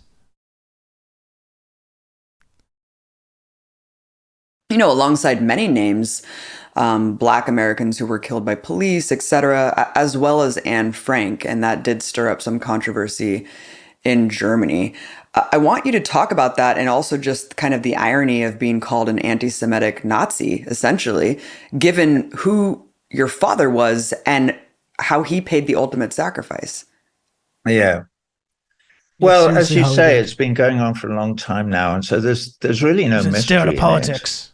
The state of Israel is under duress from many, many quarters. I'm just one tiny bit of the BDS movement, and I have been fairly outspoken. And they picked up on me probably 15 or 16 years ago. Yeah, so the Israeli lobby has got a loud and spiteful voice. And as the Israeli lobby, although it has opinions, doesn't have a leg to stand on in any conversation about the state of Israel, how it was created, the massacres that happened in 1948, all the massacres that have happened since, all the ethnic cleansing, the destruction of Palestinian villages, and then more recently, after the Second Intifada, the bombings of Gaza after they left, after the military left, but they created this concentration camp in Gaza. And so there were the bombings in 2008-9, then 2014, then 2018, 2019, 2021, and now this one, which is absolutely unashamed, no argument, no question, genocidal attack. Intended. All their politicians have come out and sort of admitted that they are attempting genocide and that they won't be happy until they've achieved it. And what of course you and I and anybody sane is doing is making a huge fuss, but particularly because our governments have given them carte blanche to kill every last Palestinian between the river and the sea, which are... I wonder if Germany's going to ban The Great Dictator by Charlie Chaplin. Well, I see they're not only they're trying to ban these protests, they're trying to like I think someone got charged for holding a sign that said "Stop the Genocide" in Germany. And I think I think that's a bad sign. I would say that's a bad sign of where we're going when Germany is arresting people for saying "Stop the Genocide." Historically, what that has always meant bad things. Historically, that's not great. After all, is Palestine, always was in our hearts. It always will be. There I go again, you see. I'm demanding the death of every Jew on earth by even that, which of course I'm not. I've got nothing against Jews at all. I never have had, and I never will have. That is not the way I judge people. If I judge people by their actions, not by their religion or their ethnicity. As I say it again and again and again, I have explained ad nauseam, because I've had a long time to work this out, that my platform and the platform from which I speak is the platform built upon the Declaration of Universal Human Rights in Paris in 1948 that you and I know. Okay, there are 30 articles. Many people don't know it. But basically, that's what it says. It says we're all human beings. This was decided after the Second World War, when the human race sort of got together in a fledgling United Nations of we the peoples of this earth and said, we don't want all this war bullshit. So we're going to form this organization to avert the possibility of us ever having to go to war again. But this doesn't go along with the moneymakers of the world. And I'm not talking about Jewish people. I'm talking about people who like to make a lot of money and couldn't give a shit about anyone else. And then they are a minority, thank goodness. So do we believe in human rights equally distributed amongst our brothers and sisters in the human race, or don't we? I do believe in that concept. The Israeli government, absolutely, among many other governments, maybe even, but people's definitely does not believe in it. They admit it openly. It's all about land and power, They not about say, religion. we do not believe in civil or human or rights under the terms of the law for any of the indigenous people of Palestine. We just don't believe it. We think we are special and they are animals. And so obviously they don't deserve it. That would be like giving rights to cockroaches. Hello. Hello, Moss. Thanks for 32 months, Moss. I appreciate it. What's up? We don't believe in. So that's why I stand up and make as much noise as I can every single day of my life. So do you. So do many, many, many of my friends. I want to actually ask you, what was the moment that you woke up to just this egregious situation going on? Because for me, it was, I was radicalized by the Iraq War, but the 2010 Gaza Flotilla massacre was really the moment that catalyzed my radicalism, like my radicalization into how Israel was. Crackety Kraken, thanks for the gifted sub. Working in concert with the media. The Mavi Mara, the Turkish ship, the Turkish. Yeah, I was radicalized a little bit before that. My turning point was when I was doing a tour of Europe in 2005. And suddenly there was a gap between Beirut and somewhere or other else. So my agent stuck a gig in Tel Aviv. And they went, oh, look, you've just got time. You can go and do the Haikon Stadium in Tel Aviv. And knowing nothing, really, of which I'm deeply ashamed, I went, okay. So suddenly there was this gig in there, and I started to get emails from supporters of the Palestinian people saying, oi, what do you think you're doing? And luckily, this was exactly the time. It shows like, this is why I respect Roger Waters too, because this is a point when you start getting criticized that a lot of like celebrities and artists that have been really successful, rather than like engage in self-criticism or start to ask like where this criticism is coming from. Like that's what happened with Radiohead. Radiohead got the same condemnations for playing in Israel. And rather than like Tom York, rather than being like, why are people getting mad about this?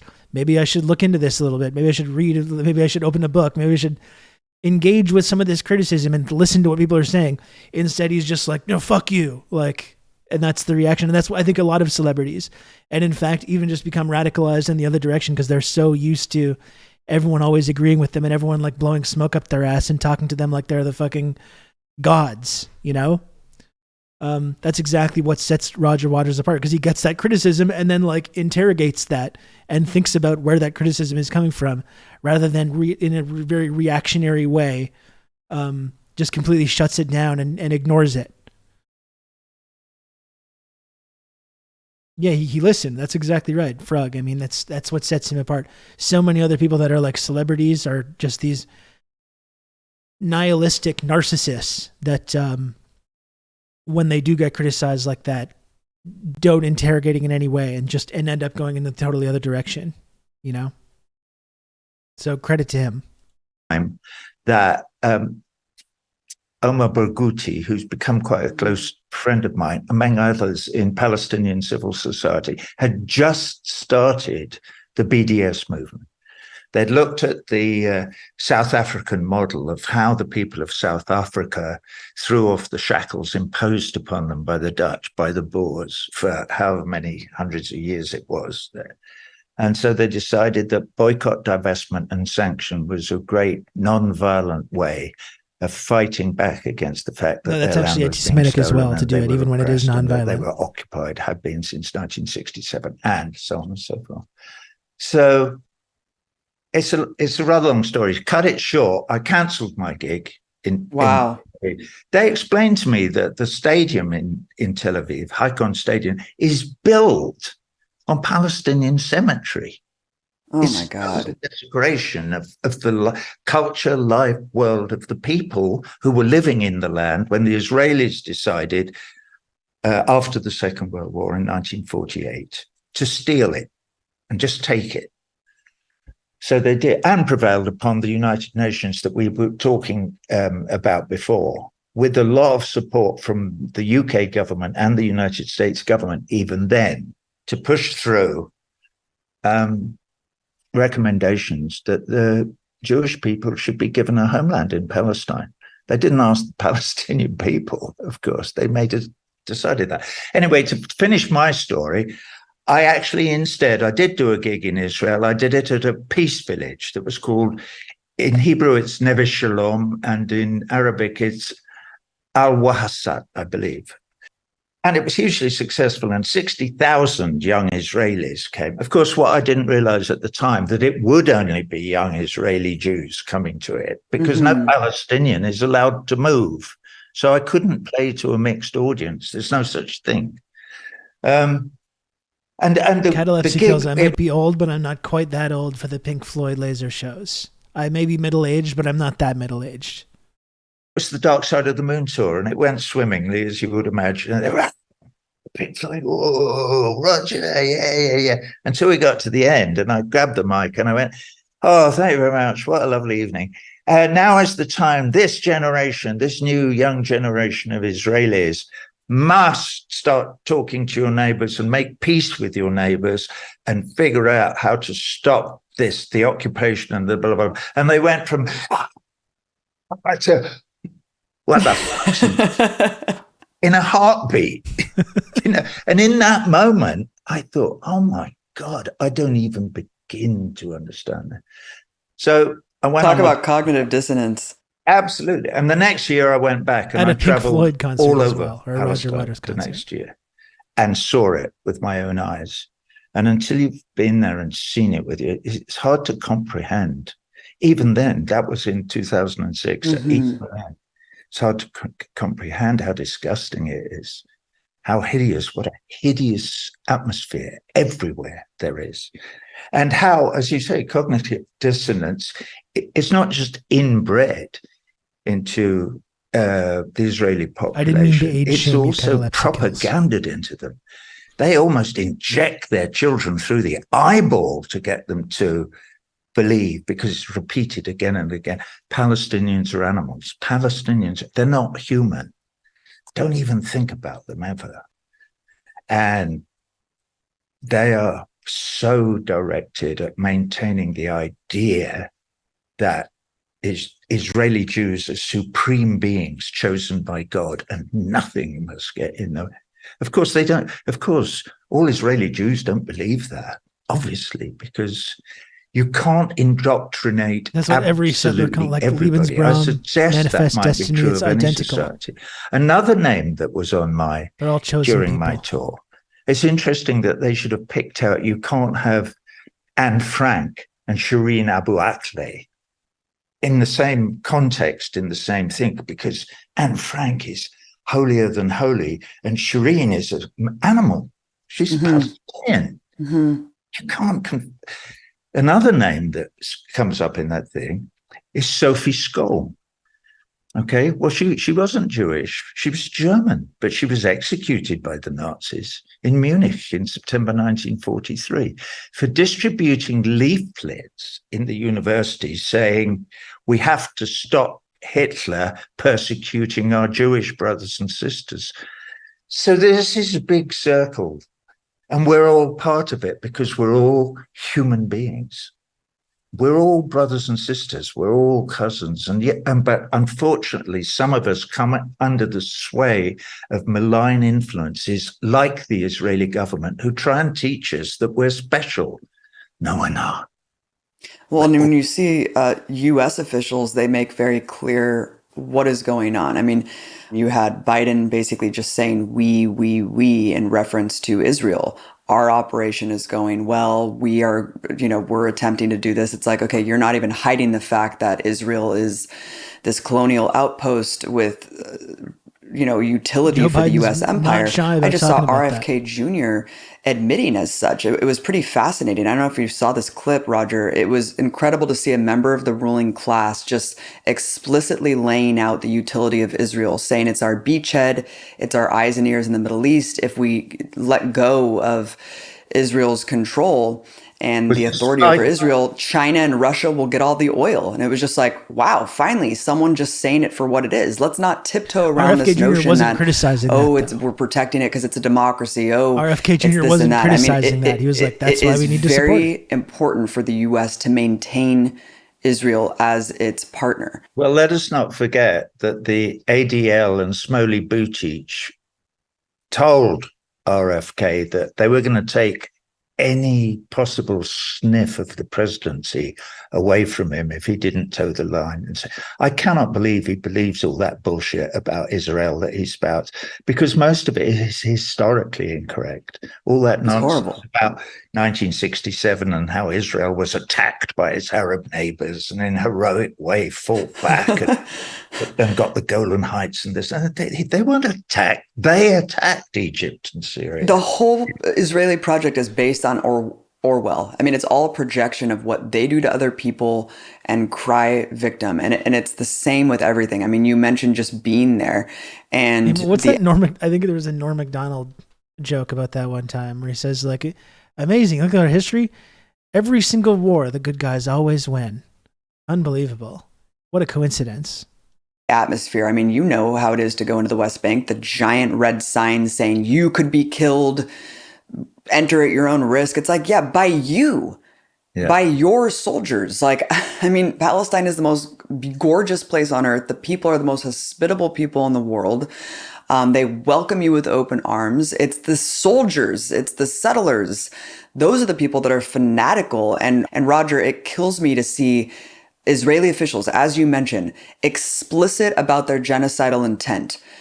Very clearly. I have never seen so many Israeli media officials and politicians just laying out their genocidal aspirations as I have in the last month, juxtaposing that with Biden and all of these so-called liberals that are tiptoeing around the reality. They keep saying, "Oh, we need a humanitarian pause, Roger. Oh, well, we can't trust the Hamas-run health ministry." Well, look at Israeli media. They're saying every single death is correct. They're using Hamas death tolls and they're saying this is how many terrorists we've killed on a tracker live. If you're watching Israeli media and you have Democrats running cover for this genocide. It's sick and it's crazy. And why are we tiptoeing around what's actually happening here? Yeah. Well, that's a very good question, isn't it? How because what's going on? I think worth pointing out too, this whole idea about like Hamas and terrorism, like I thought this was really interesting. This was shared over the weekend, this Doonesbury cartoon from 1982. And you see how the exact rhetoric has always been the same about terrorism before Hamas even existed. You know, now that the UN is Hamas and the teachers are Hamas, the kids are Hamas, the hospitals are Hamas, the doctors are Hamas, the nurses are Hamas. Literally before Hamas ever existed, the identical, word for word, the exact same justification. This Doonesbury cartoon from 1982 says, "What is it now, Sergeant? We just got the final count on the terrorist evacuees, sir. Does this include the terrorist wounded from the terrorist hospitals? Yes, sir, along with the terrorist doctors and terrorist nurses. Wait a minute, what is all this terrorist business? Wasn't Begin once a terrorist too? Mr. Begin was not a terrorist. He was a freedom fighter. Oh. How many terrorist relatives? 3,000 terrorist wives and 7,000 baby terrorists."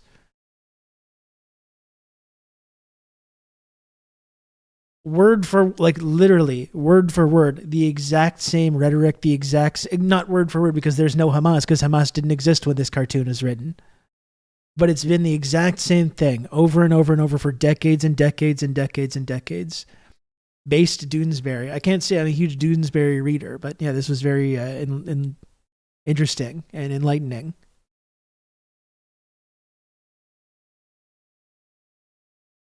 And then people are still saying, like, if they just defeat Hamas, then there's going to be peace. If they just finally defeat Hamas and remove Hamas, then there will be peace. Then Palestinians will have their own state. Then they'll stop bombing Gaza. Then they'll stop killing kids. It's like, no, it's not ever going to stop. Because when it's not Hamas, then it's going to be someone else.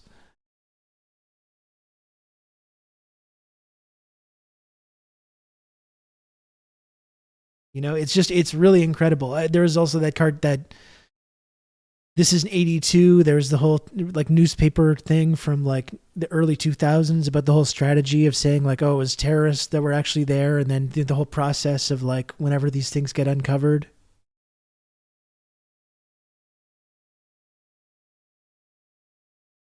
Yeah, Hamas has only existed for a blip in the context of the entire history of this conflict. And the attitude has been the same and the justification has been the exact same thing. Until the apartheid is lifted, there will always be a struggle against it. That's kind of what we keep trying to having to say, right? It's not about Hamas. Yeah, this was talking about Lebanon. That's right. This is when Israel had been indiscriminately bombing Beirut for a year. The IDF had just sent Lebanese forces into the Sabra and Shatila refugee camps in search of terrorists, where they massacred 1,000 to 2,500 civilians, women, children, old people, etc.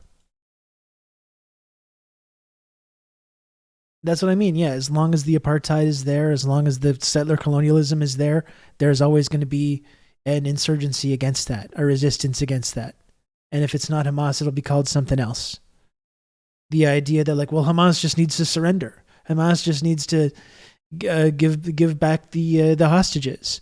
Hamas just has to quit. Hamas has to just like cease to exist, and then there'll be peace. And it's like it's a childish way of understanding this, considering the decades of history and context prior to this, in which they engaged in the world in the exact same way, using the exact same words and exact same rhetoric, whether Hamas is there or not.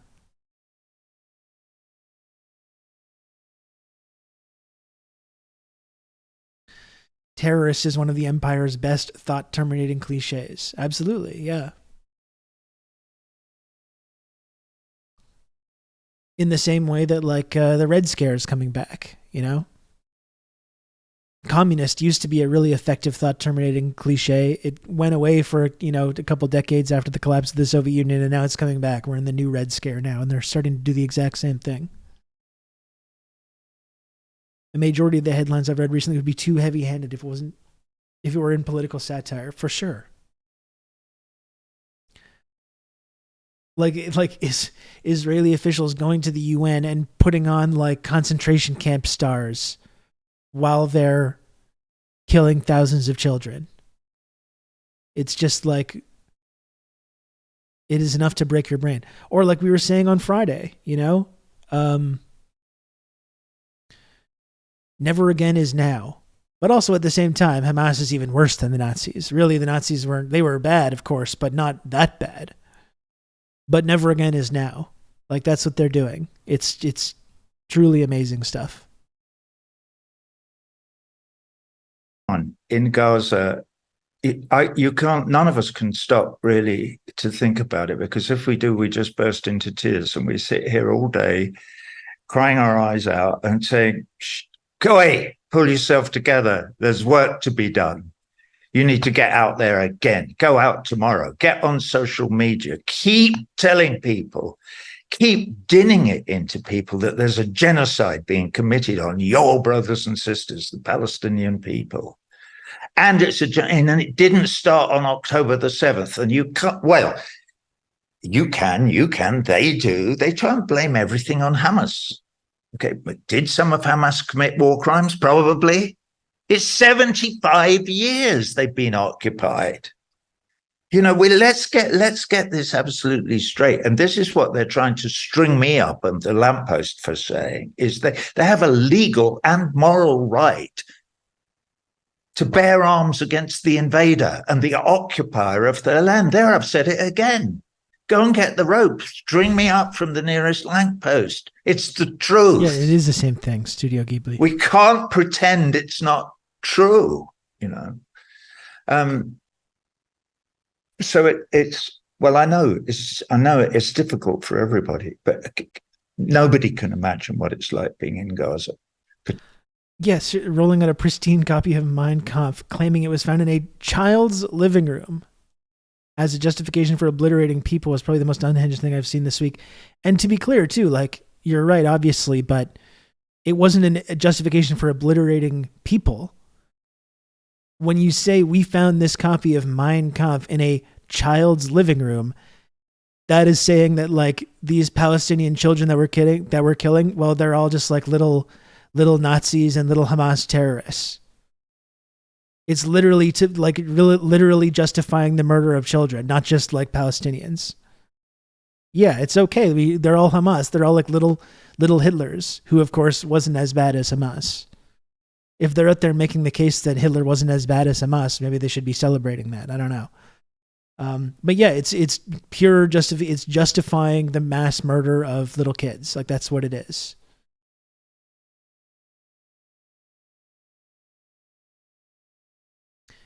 And this is our team, right? This is our side. This is our empire.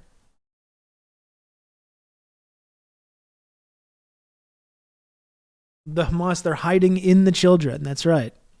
Not just using human shields at the hospital or the schools or whatever. And actually, Hitler was only bad because a Palestinian gave him the idea. That's right. Like, that's how fucking backwards this is.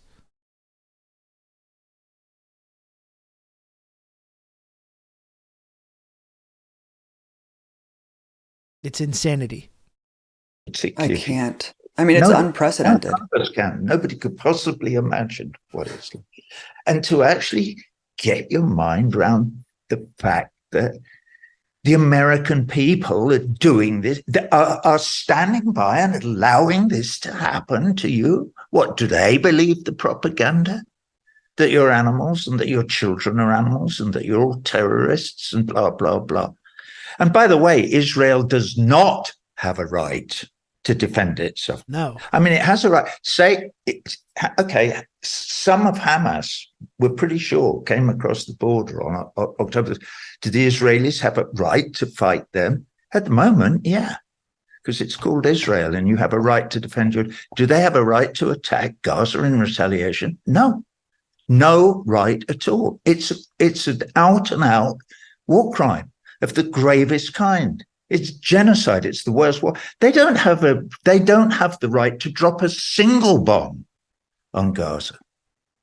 None. It's against international law. It's a savage war crime. And to do it, thousands of tons of bombs day after day. And we're all seeing, Over a we're month seeing now, all the every single footage day. that comes out. And it is not Like, fake, it's really although they try and unfathomable. say, they were trying to say that Hamas were inventing it all and that the dead babies are all made of plastic. They're all toys or shit like that. It's so disgusting. It's so again, projection, Roger, what they did. Remember the 40 beheaded babies, the mass rape, Hamas is worse than ISIS. I mean, let's just get this out of the way because these are facts. We're speaking facts right now. We're not speaking fantasy like the IDF and media in tow. We all have to lead every story, every description of October 7th and beyond as 1,400 Israeli civilians were slaughtered in cold blood. We don't know how many of those people were military. We don't know how many were armed settlers. And we don't know how many Israeli forces killed themselves between the crossfire, the shelling into the kibbutzes, and also via Apache helicopters with fleeing civilians in the crowd of the festival. I think that an investigation is necessary and an accountability is necessary to find out what the hell actually did happen on October 7th, because the narrative quickly fell apart, Roger. Yeah, wouldn't that be great? Wouldn't it be great? This is how weird the world has got, is that we can never find out what really happened at any point, anywhere. No way, it's never happening. Because we, the people, have allowed a world to develop whereby whoever's got the loudest voice or owns the most newspapers or TV stations gets to say what the truth is. And that, by and large, that kind of happens. So people believe what they read in the New York Times or what they see on MSNBC or Fox News. It doesn't matter what it is. You don't have a free press. You have a capitalist press. It's just press. stuff that they make up. So anything that doesn't suit the status quo, doesn't suit the powers that be, doesn't suit the ruling class elites in their penthouses is suppressed so that nobody gets to see it. So what I want to say, if I may use this platform, just say this. Thank you. All those people demonstrating all over the world. I don't know how many, but millions and millions of people out in the streets everywhere going, no. Because you see whole families being destroyed in Gaza, whole families, like 15 or 16 families. It's a slightly alien thing to us because we tend to split off and separate from our family. They don't. You'll find generation after generation, all living in the same apartment building. So the Israelis hit it with one big missile, and it's 4 generations gone in a split second. Because they can't build. They have to all live in the same house. They can't build out. And so they... there's no land. Generations. There's no land. There's 2.2 million, or there was, all living in a, 25 miles by 5 miles, or however big Gaza is. No, it's shocking, but those people, I want to come back to those people. My son went on the one in London like 10 days ago, whenever. There were between 300,000 and 500,000 people marched from Hyde Park Corner to Downing Street to protest. I got a message from a doctor who goes to Gaza every year to lecture and to help them with their health service. Just an ordinary doctor from London. He's going today. 6:00 this evening. Well, he's already been there. They had a big demonstration of doctors to try and din it into Rishi Sunak's thick skull that he's committing genocide. Rishi Sunak is the Prime Minister of the UK. Will he hear? Probably not. Did you see as well, like the list of people that are being talked about in the latest London protest for like hate speech? And there's like I don't know much about like South Asian culture. Obviously I'm not part of that, but there's like a South Asian woman with a sign of like a coconut tree showing Rishi Sunak and the Home Secretary who was just fired. I can't remember her name, calling them like coconuts, which I understand is like a common thing. It's like a common thing in that community. And people are saying like she's being wanted for like a hate crime for this sign that calling them coconuts. Yeah, Braverman, that's right. It was a hate march. That's right. And it's literally a South Asian woman going like, "Why you're doing a hate crime to Rishi Sunak?" Like, I could understand how that would be maybe problematic if it was a white person with the same sign, but it's literally someone from that community. And yeah, anyone that has anything remotely that they can pin as being like someone, again, with another sign saying like equating Zionism of and Nazism, which people might find upsetting. That's a legitimate comparison to be making when you look at the way that Israel dehumanizes Palestinians, the way it's committing this, like it's keeping people in a massive death camp, bombing a concentration camp. Yeah, it shouldn't be controversial to criticize, to equate that with Nazism, but it's being treated as a hate crime.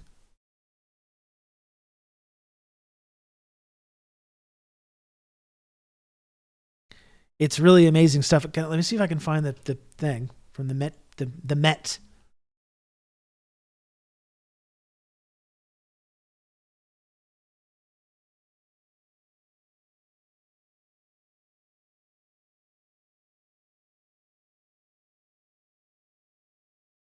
Yeah. Look at this.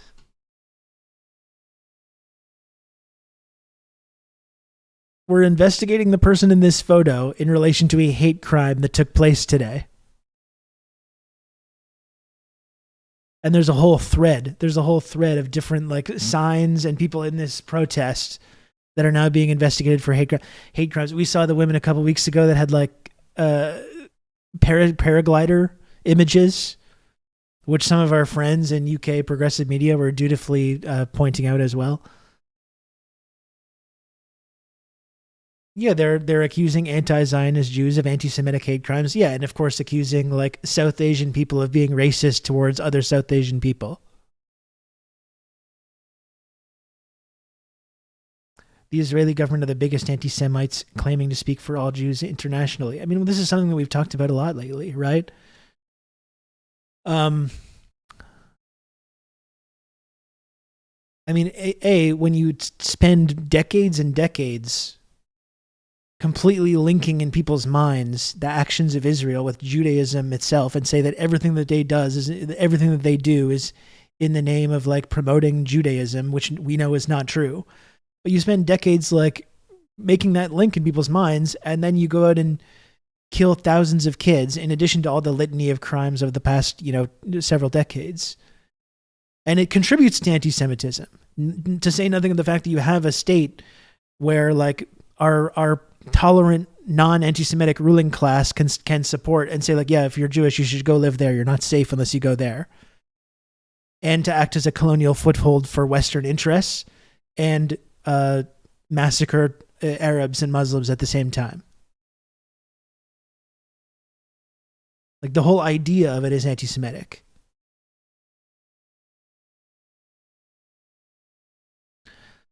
Anyway, that's what's going on in the UK.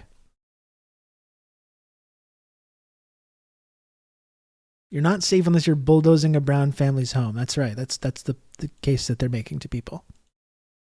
Grotesque, Roger. I've never seen anything unfolding like I have this. I mean, to see a press conference of doctors urging the West to please not allow Israel to bomb their hospitals, and these fake audio recordings that are released to retroactively justify atrocities. This is the playbook. Israel's been doing this for 20 years.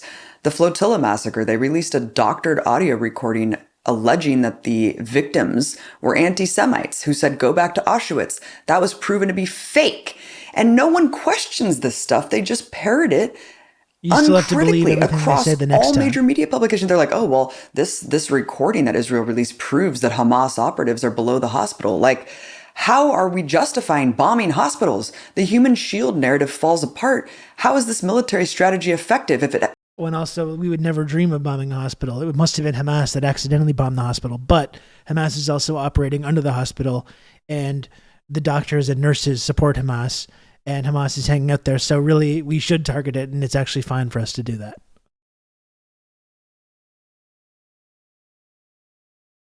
Don't forget the RX-9 8 rotating sword missiles, are the most humane lethal missiles. Exactly, the knife missiles. The very humane knife missiles that we've been using. Jesus. has no impact whatsoever on whether or not Israel bombs hospitals, ambulances, mosques, shelters. Why would Hamas continue to use civilians as human shields if it has no impact whatsoever on the outcome, Roger? But we just keep repeating it because dehumanizing Palestinians is the goal, and it's working in droves. And I have not seen a climate like this since after 9/11, and it terrifies me. Is there new audio now saying there was a tunnel under the hospital? Well, I know they've taken over one of these hospitals now, so now I don't doubt that there's going to be all kinds of evidence being released now that they've taken over one of these hospitals, showing this underground terrorist base that's under there. I don't, like, literally watch out for that over the next couple of days. I'm sure they'll be rolling out their proof and evidence of the vast underground terrorist complex over the next couple of days, but guess what? That's going to be bullshit too.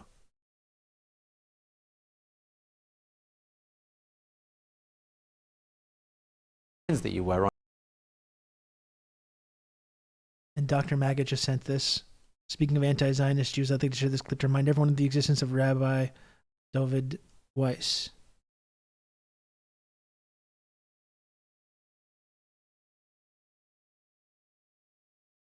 On your lapel. Please explain. This is some guy, Rob Russo, some leftist based in Canada. I was turned on to this sick individual, and I found this. Hello, Majority Report. Welcome to the stream. Hello. It's nice to see you.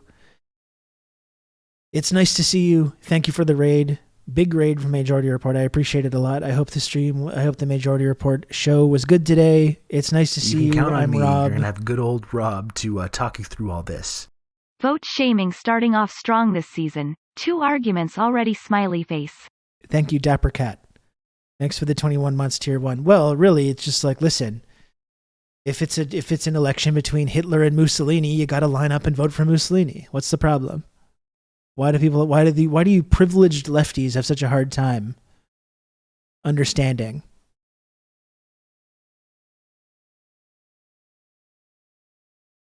Well, what should be done if there are actually Hamas under them? If I were Hamas, I would hide under them. Well, I mean, it's an interesting way of putting that, but the whole thing with, like, the whole human shield argument, you know, like that image, that cartoon from the Washington Post the other day. Even if everything that they said was true, that still doesn't make it okay to drop bombs on the hospital or to blow up little kids. Even if it's 100% accurate that they are being used as human shields. That's not an argument to go in and just, like, indiscriminately fire knife missiles at the kids, you know?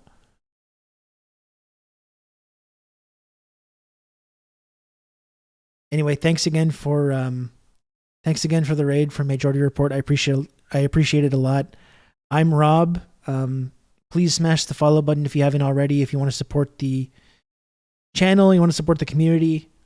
What comic? Well, there was a cartoon in the Washington Post the other day that was like Der Stürmer level racist, dehumanizing propaganda, showing like a Hamas guy with like little babies and kids like strapped to him,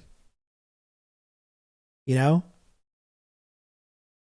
which is like horrifying in and of itself. But yes, even if that was true, that's not an argument for why you still need to kill that person and fire knife missiles at that person. Like, only a psycho would suggest that that was okay, even if that was 100% true.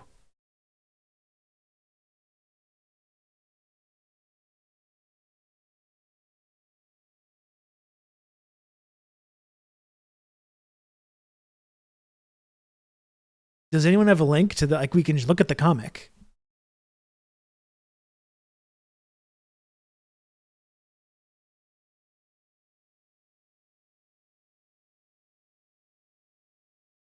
Yeah, this was in the Washington Post.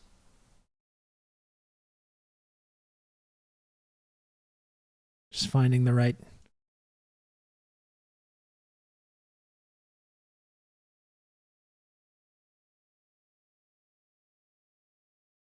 Like,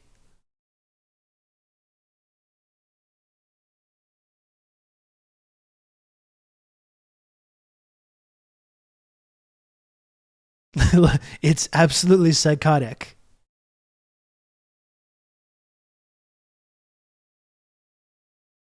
You can count on me. Like it's You're gonna have good quite old literally Rob like to, talk you Nazi through all this. Der Sturmer Friendship level racist triangle propaganda. indeed.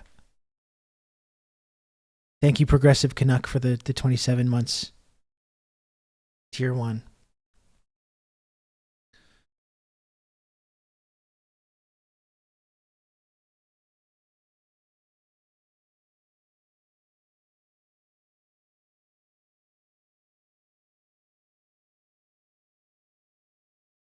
So if I'm reading this right, we should still kill them and consequently everyone else. I guess that's the point. Yeah. I guess if you're a Zionist, you see this image and you're like, and it's really a damn shame, but it's totally justified for us to kill all those kids. We in fact, it's good to do it. And we just need to, it's his fault. It's this guy's fault.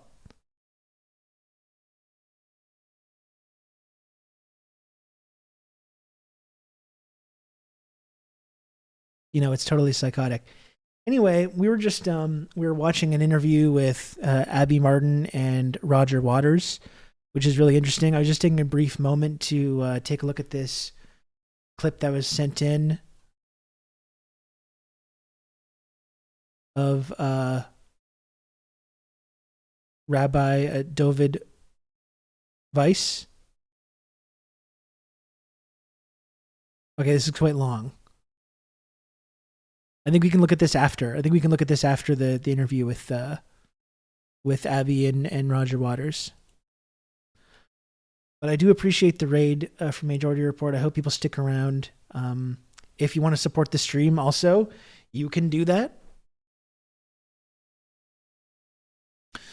If you want to support the stream, you can also subscribe, or it's just 205 to 222. Okay.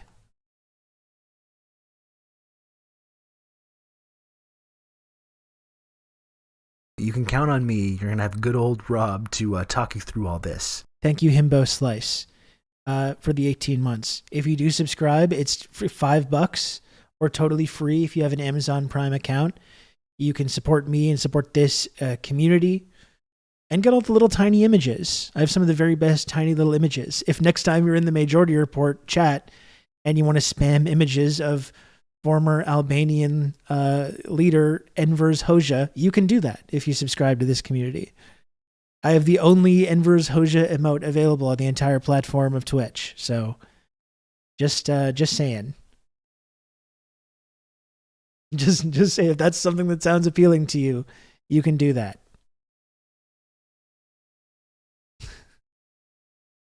Anyway, here's the clip that our friend Dr. Maggot sent in. Are the signs that you wear on your lapel? Please explain. This is a sign that conveys the message of what it means to be a Jew. As it says, a Jew, not a Zionist, and pray for the speedy, peaceful dismantlement of the state of Israel. And then it's repeated nkusa.org outside for people to go further and see it, the website, and then to see it's in Arabic, the same message. And basically it means that people, unfortunately, around the world see somebody as I am dressed, and they think that according to Israel and like Zionists, this man is an anti-Semite. Very religiously, I'm definitely a strong supporter of the state of Israel and of the occupation of the people of Palestine. And in truth, there could be nothing further from the truth. In truth, what you want is the speedy, peaceful dismantlement of the state of Israel. Because it's contradictory. Judaism is subservience to the Almighty, practiced for thousands of years, a covenant with God to be subservient to Him. And Zionism is a new movement, a relatively new movement, a transformation from the religion into a base, materialistic, nationalistic movement to have a piece of land which is forbidden for the Jewish people. Okay, we'll have to... Great stuff. Yeah, he's literally saying that Israel does not have a right to exist. Can you believe that? Like, he's basically he's basically a Nazi. He's basically a Nazi. Call the police. Call the police on this man.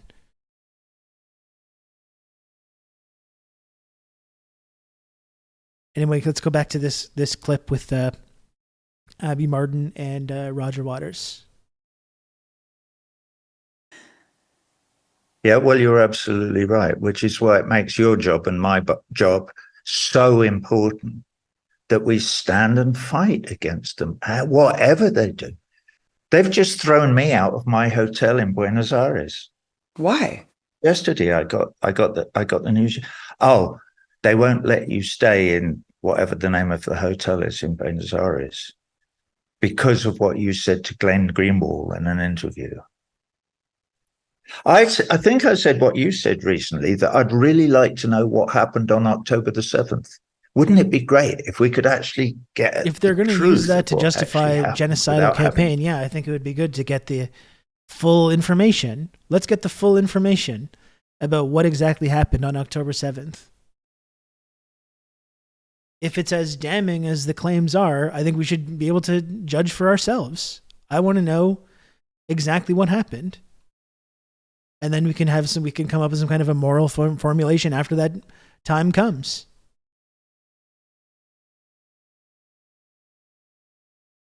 Yeah, they're revising the countdown.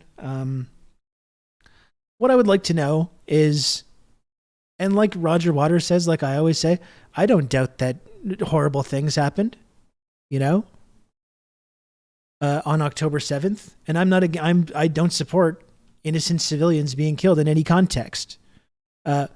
When people that escape from a concentration camp commit acts of violence, I condemn the people that put them in the concentration camp in the first place for creating that violence. Because what we're just talking about is a endless cycle of colonialist violence that you've seen time and time again throughout history in Haiti and Vietnam and the settlement of the Americas, the Nat Turner slave uprising, like we've seen it time and time again. Civilians get caught up in the middle of that, and I blame the institution of settler colonialism, apartheid, slavery. That's what causes that violence. But I would like to know also how many of these victims who get described as being just like innocent civilian victims, according to the Israeli government, how many of them were active IDF members and are part of an occupying army that are legitimate targets under any reading of international law. And I would like to know how many of these civilians were killed by the IDF in the crossfire, shelling and bombing these kibbutzes, shooting at people from Apache helicopters outside this music festival. I would just like some clear answers on that and who's responsible for what. Somehow, I don't really think these answers are going to be forthcoming, though.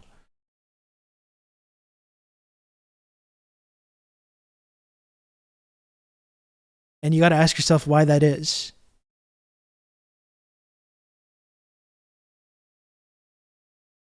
To guess who did what to whom on October the 7th. So my crime is not to buy the United States Israeli government version of October the 7th.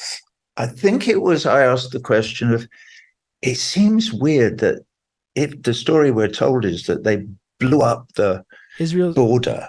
Israel's never going to release all the footage. Nothing they've released so far show any engagements with IOF. Yeah, and if they do have footage of Hamas guys doing terrible things, they're going to take all that and combine it into one thing with some like emotionally manipulative music and editing to really manufacture the narrative that they want. And they're going to show it to friendly journalists and people that are inclined to believe everything that they say to begin with. And again, none of that is saying that bad things didn't happen or that I think people are totally blameless or that innocent people didn't get killed. But I would like to know like actual specific answers about how many people these were, how many people the IDF was responsible or the IOF was responsible for killing, and how many of these were actual military checkpoints and military targets. Because when I woke up, like I keep saying, when I woke up on October 7th, what I was seeing was images of people bulldozing this Gaza prison fence and then going after IDF checkpoints, which is something that anyone that knows anything about this conflict should celebrate.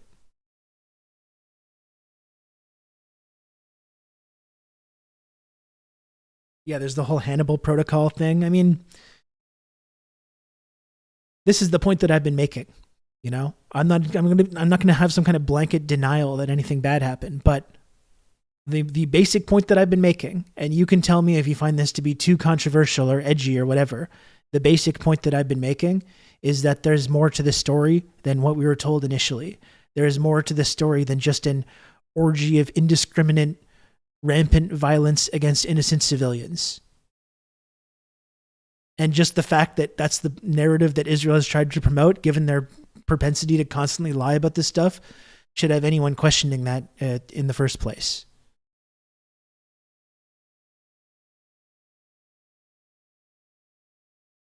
I don't think this is controversial to say. Well, unfortunately, it is, though. This is the kind of climate that we're in right now, where it is controversial. It shouldn't be, but it is.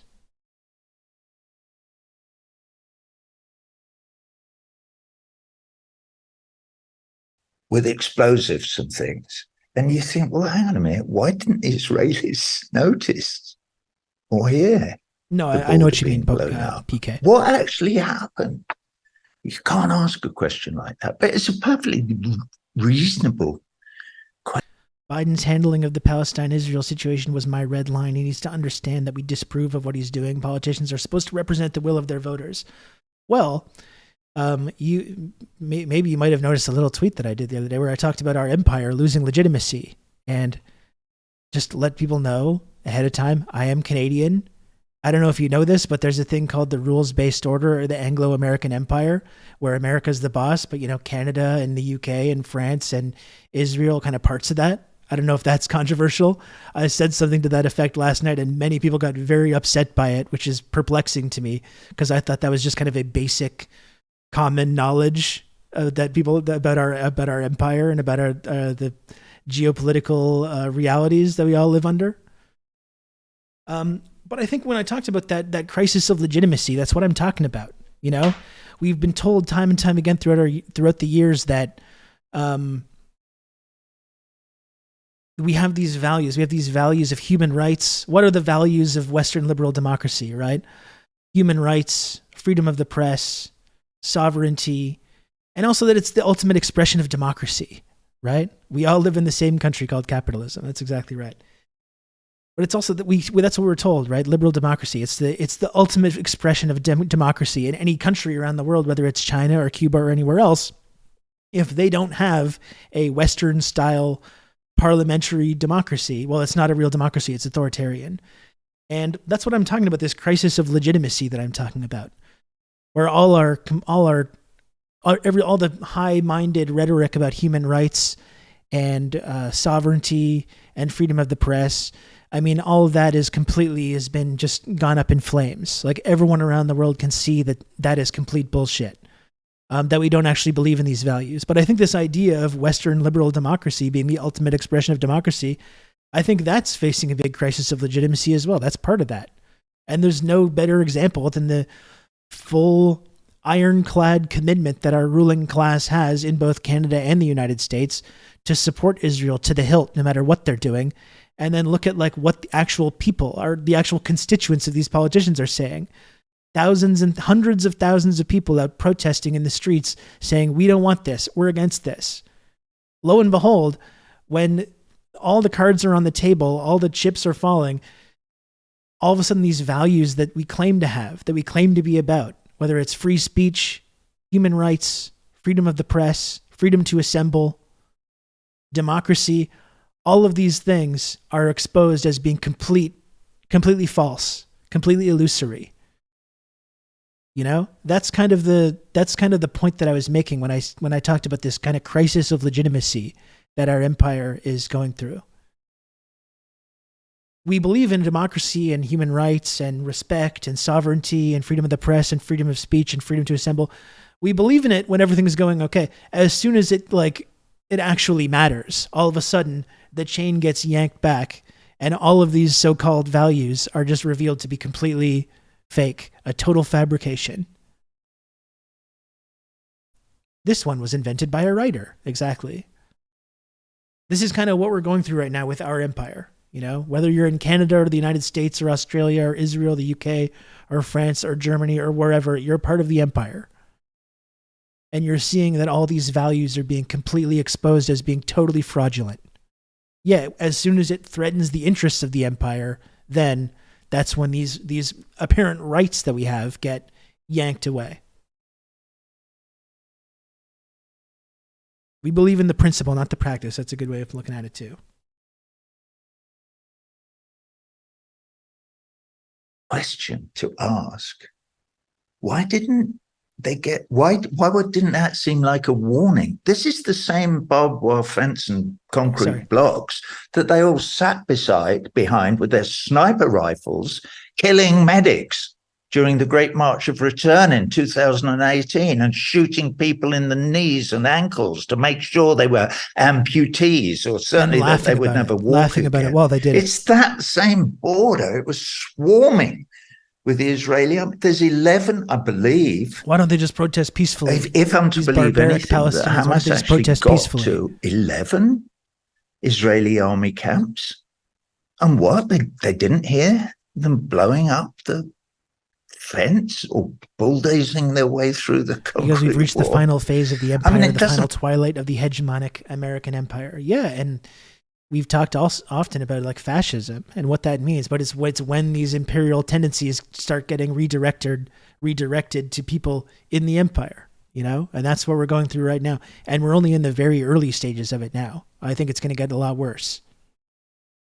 It doesn't make any sense, does it? Does it? It doesn't to me. And meanwhile, they're saying that they're intercepting audio recordings of them saying, "Yeah, man, I got a lot of ambulances here. Yep, we're storing all our munitions below the ambulance." Like, so wait, I mean, it's just cartoonishly false, Roger. Mentioned the recording of the two Palestinians talking to each other about how one of their missiles has gone wrong and dropped on a hospital, which they claimed they had that. And that's been totally debunked as being absolute nonsense by people who actually speak Arabic. I know, it's crazy. It's just crazy, crazy, crazy. And meanwhile, did you hear that Netanyahu, he had that town hall? Because Israelis are pissed too. They want the hostages back. Netanyahu doesn't care about the hostages. They've killed God knows how many in bombings. The Hamas the best way to get back these hostages are dropping bombs on them. Release of the hostages 3 separate times, all civilian hostages, all Hamas foreign hostages, just for a 5-day pause in the genocide, Roger. No one cares. Israel's like, we've had the smoking gun. We have the smoking gun that proves. It's like they really think that we're stupid, and apparently many people are, so I guess I shouldn't even joke around about it. And in fact, Netanyahu staged crisis actors. Talk about a deranged conspiracy theorist. This guy brought crisis actors to his own town hall to pose as families of the hostages to praise his policy. Please keep bombing the hostages. I swear to God. I mean, this is how deranged stuff is. Because you have Israelis protesting, finally, saying this is crazy. Let's get the hostages back. Meanwhile, you have this mantra all across the media, free them all, bring them home. It's like there's no attempt whatsoever to bring them home. It's not about the hostages.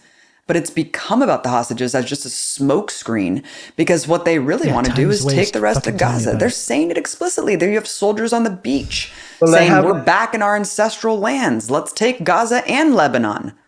Yeah, but they haven't actually mentioned the hostages, as far as I've noticed. All they've said is, we are going to destroy Hamas if we have to raise the whole of Gaza to the ground and turn it to gravel. And that's the only way we can get rid of Hamas. Then we will kill them. And they've said it openly, and they've said it over and over again. Yeah, you're right. I don't remember hearing. That's not to say they haven't said it. Maybe they have, but I don't remember anything coming out of the Israeli government and saying the only thing that matters to us is our people, our citizens of Israel, the colonial era our never Jewish ended. people It never ended. who are being held hostage. Our absolutely first responsibility is to make an exchange. We don't care how many political prisoners of the Palestinians we want our people home safe. We'll do anything for that. We'll stop this. They haven't said that. And why don't they care about the citizens of Israel? The answer is apparently not. Well, but what they barely care about their own people. I mean, like, do you think Israel wants more hostages to be released like those other hostages were like a week or two ago, that were like, yeah, we were treated with kindness. It wasn't nice to be kidnapped. That wasn't great, but we were treated well. We were eating the same food as what the Hamas people were eating. They had doctors looking after us, like we were being taken care of. Do you think they want more hostages coming out and saying that in the media? No, they don't.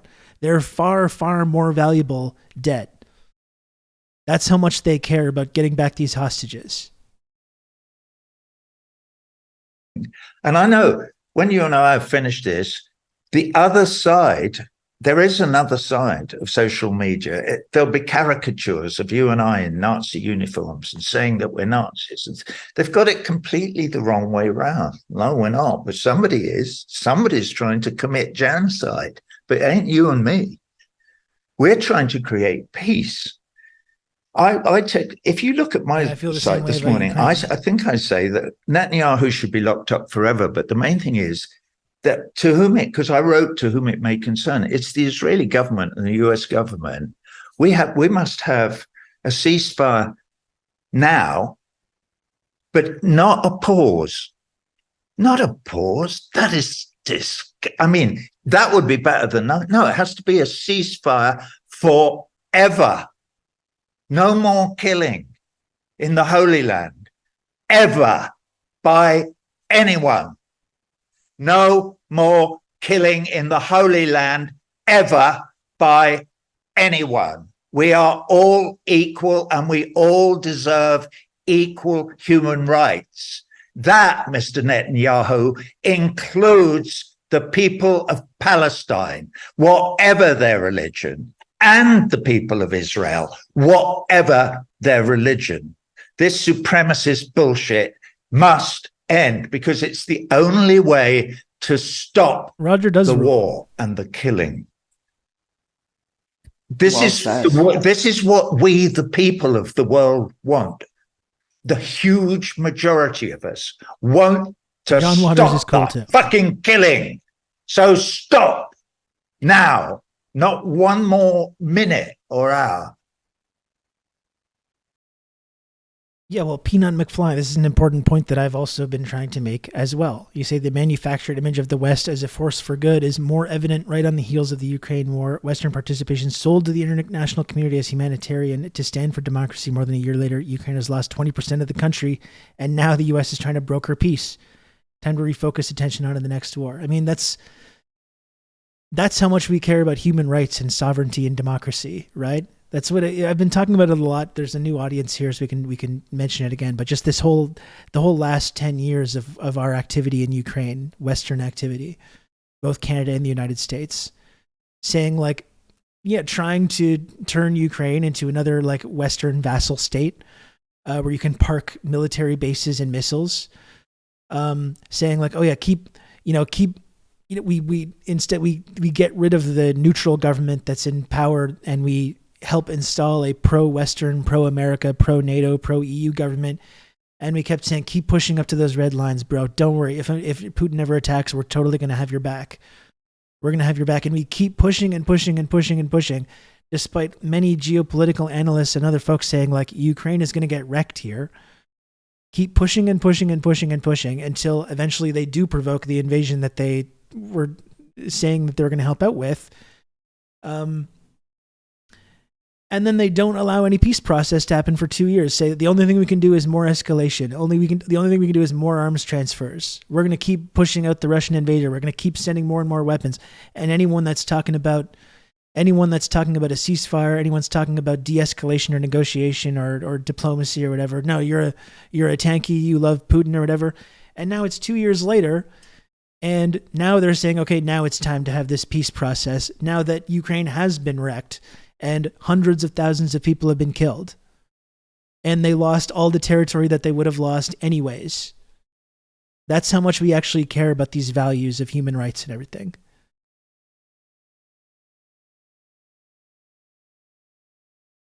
Don't worry, Ukraine, we're totally going to let you into our little club of the West, the rules-based order. We're totally going to let you in if you just do our bidding on this one.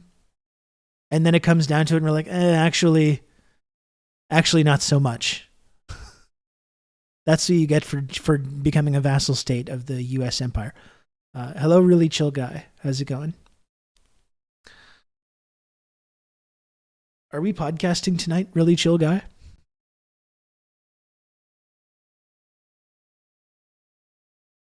They should start calling it the Fools-Based Order, because I'm feeling like a fool for believing in it. That's good.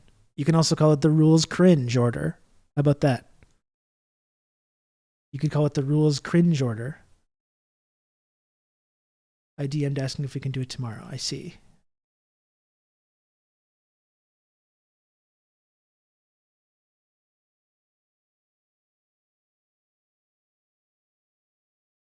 I see.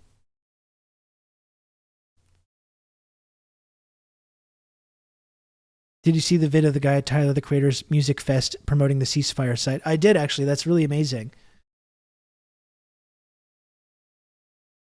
And I'll actually take some time to promote it in the chat. So if you're American, you can, thanks to my friend Jordan Ewell for creating this website, ceasefiretoday.com. It provides a really easy way to contact your elected representative. You can count on me. You're going to have good old Rob to talk you through to all demand this. a ceasefire. And there's a bunch of other resources in there as well that are really valuable, including for international actions. There's a way for Canada to contact your MP. There's a petition to petition the House, our Parliament, and for the UK as well. So there's all kinds of really valuable calls to action on there. Wait, you guys are friends? Well, you know. we both had the exact same reaction. That's right, Americans only. Americans only. You don't even go here. You're Canadian. Ugh. How dare you say Canada's part of the empire? Ugh. Just firing guns up in the air. Okay.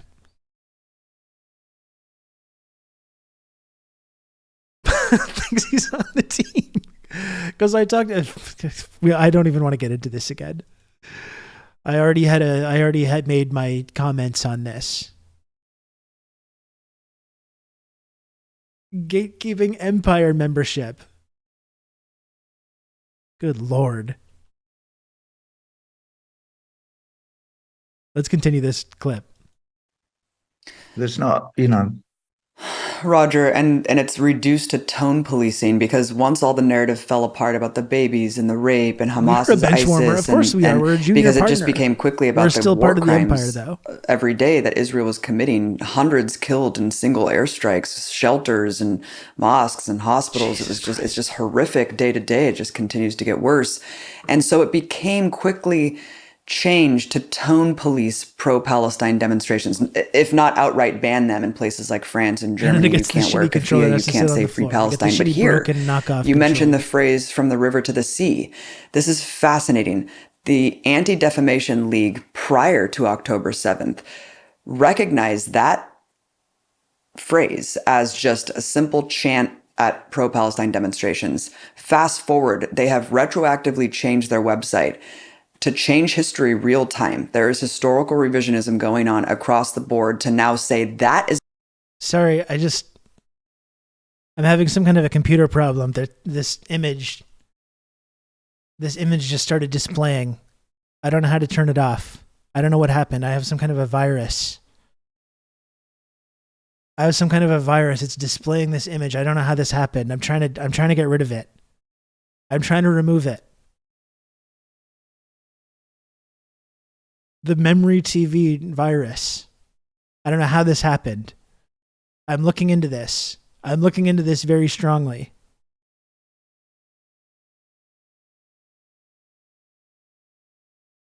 You know what? This is why you're not in the empire.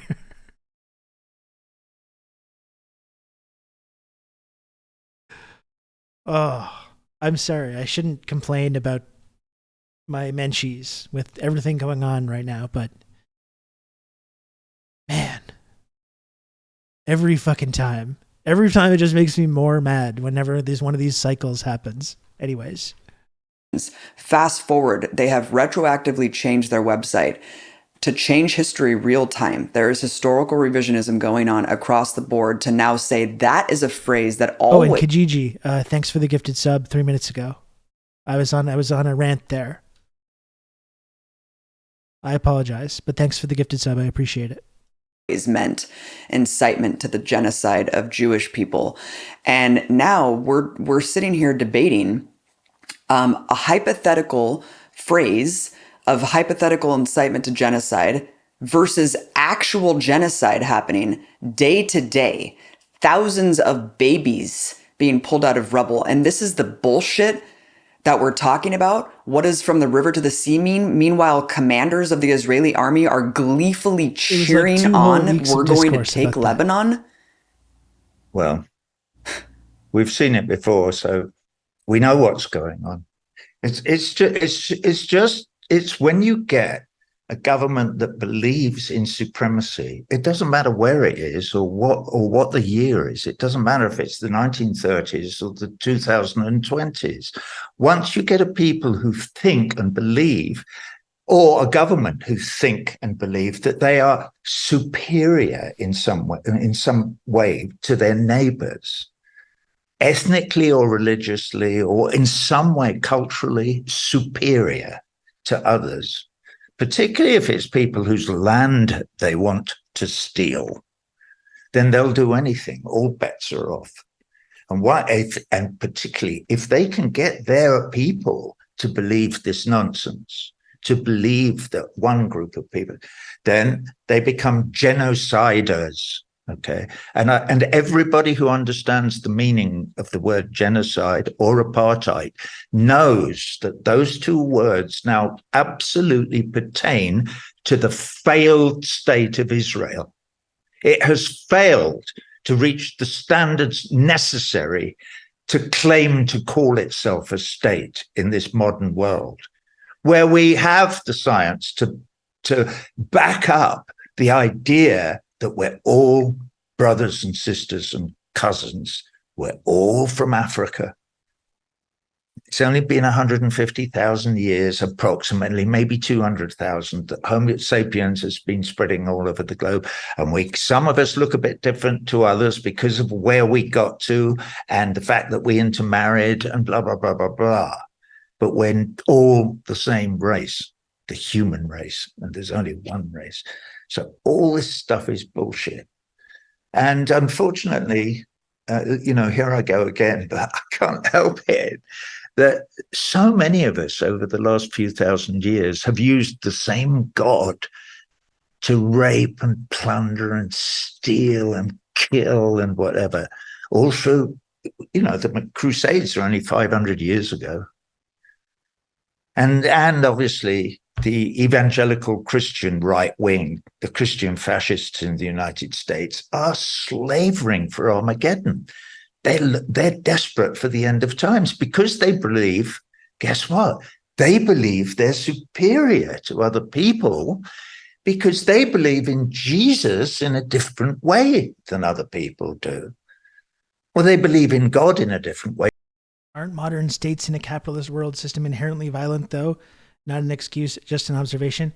Well, it kind of feels to me, and I agree with that observation, I guess we should probably just dismantle this whole global capitalism thing. I guess we should just dismantle our whole empire, I think, probably, if that's the case. Call me crazy, I don't know. I kind of feel like that's what we should do, though.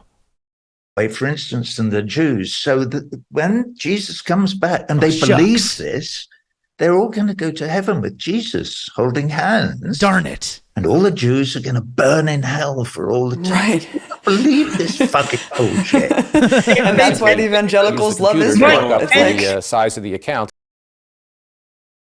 Thank you, Perilous, for the 300 friend coin. That's very kind of you.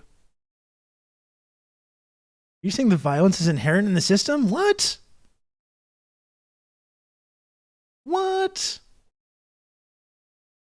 I know. Sometimes it feels like that, though. He believes it. Joe Biden believes it. Yeah, right. I mean, it's insane.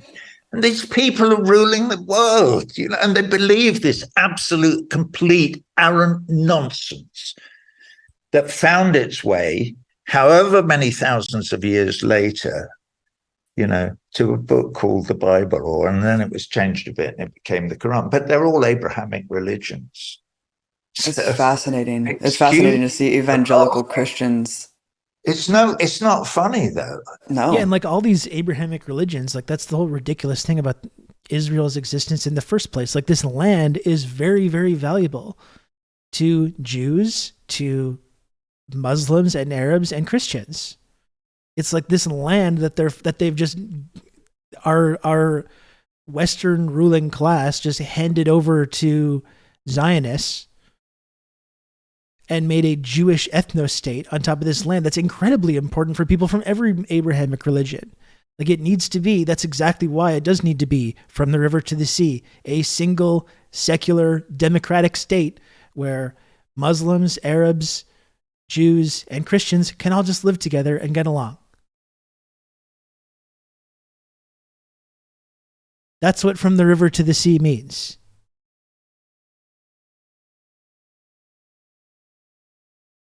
Also, Israel has killed Christians too. George Habash, founder of the PFLP, was a Christian. Well, they bombed a Christian church the other day in Gaza. One of the oldest Christian churches in the world.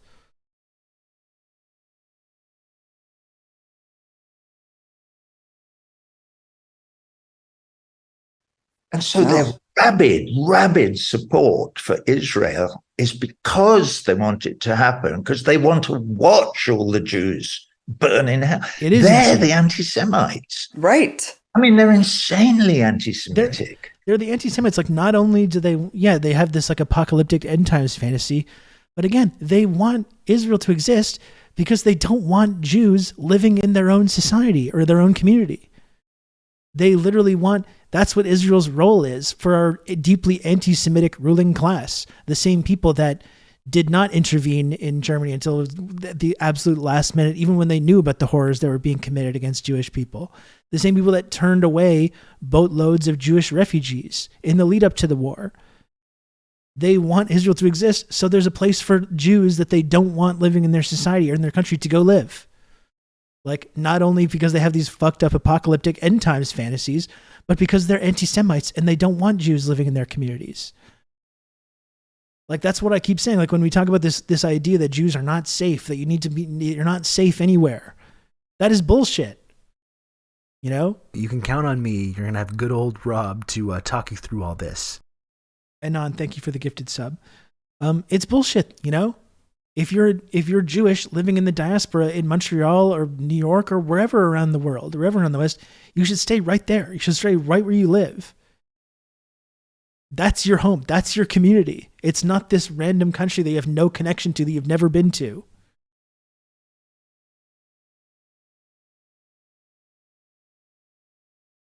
Also, the US wasn't against Hitler taking Czechoslovakia. They wanted to push east to weaken the Soviets. Of course, they fucking loved Hitler. He was killing Jews and communists and fighting the Russians. They loved the guy, our ruling class, in both Canada and the United States. They had no problem with him or anything the Nazis were doing until they started threatening their empire.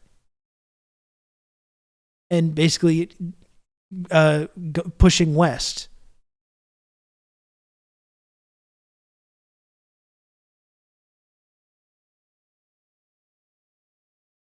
Yeah, they became bad for business. That's right. And they were just so horrifying that even our pro-Nazi ruling class couldn't pretend to, couldn't still go along with it. They couldn't sympathize with it because it was so obviously atrocious what they were doing.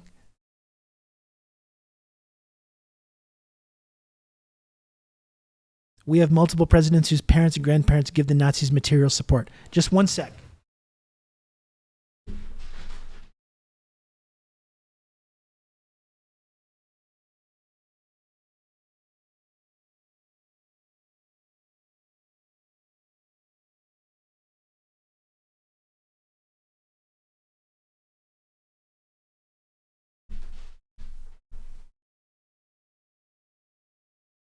Really, really, really strongly recommend reading this book. The Devil's Chessboard. I mean, it's ostensibly just about Alan Dulles and the CIA, but there's a lot of information in here about the connections with the American or the Western ruling class and the Nazis, both before and during and after the war. Really, really couldn't recommend that anymore. I got to finish it too. I got a bunch of books I got to finish now. The comic I'm making is based on this. Oh, that's cool. It's really gut-wrenching to read this. Well, the thing is, when you read this book, you realize, oh, okay, we're living in the Fourth Reich. Oh, okay. It just, everything kind of slides into place. The book is called The Devil's Chessboard by David Talbot. It's really, really fascinating. And it's incredible because it's like a Tom Clancy spy novel, but it's all based in like real history and like really what our, and if you want to understand this connection between our ruling class in Canada and America and the West and their relationship with fascism and Nazism before the war, during the war, and after the war, and the way all these Nazis were rescued, brought into all these major institutions, you know, it's all in this book.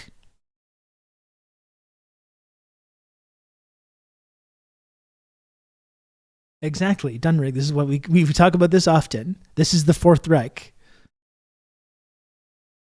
The Nazis were not defeated after World War II. That's the story. That's the narrative that we learned about from John Wayne movies or whatever. That's not what really happened. They were absorbed. And that's why they're all making comebacks now. And Israel is a big part of that story. And they accuse me of being an anti-Semite. As I said to Glenn Greenwald in my interview, and they won't have mentioned this bit, I said to Glenn, let me tell you, there's only one person in the world who knows whether Roger Waters is an anti-Semite or not. And guess who that is? And he nodded wisely because he knew who he is. It's me. I know what's in my heart. You think if I was an anti-Semite, I wouldn't know it? I mean, it beggars belief that anybody could possibly imagine that anybody could actually be an anti-Semite and not know it. I know that I'm not, because it never crosses my mind what somebody's religion is, whether they're a Christian or a Jew or a Muslim or a Hindu or a Sufi or a Sikh, it never crosses my mind. Never. It's disgraceful, Roger. I mean, you're an anti-racist. You're an anti-bigot. I'm listening to Legacy of Ashes, History of the CIA, Dulles Brothers, also characters in the book. World would be so much better if these paranoid reactionaries never had power. Oh yeah, I mean, the Dulles Brothers were Nazis. Like you can dispense with the whole Nazi sympathizer thing. Like they were Nazis. That's what Alan Dulles was spending the last years of the war doing, is recruiting all these SS guys into the American intelligence apparatus. You know, and then putting them in all these institutions, putting them back in power in West Germany and Japan, the fascists in Japan and South Korea, bringing them into the intelligence community, engaging with like Operation Gladio, Operation Phoenix, you know, around the going around the world on this kind of mass killing spree in order to like fully cement this whole like American controlled hegemonic empire. Operation Paperclip, of course, is the big one that brought them into NASA and into the rocketry program.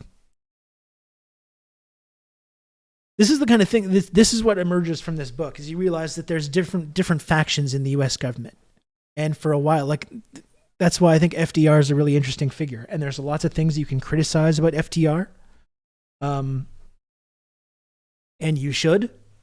But the FDR faction being in charge of the U.S. government at that time was the only reason that America even fought the war in the first place. That's the only reason there was even Nuremberg trials in the first place.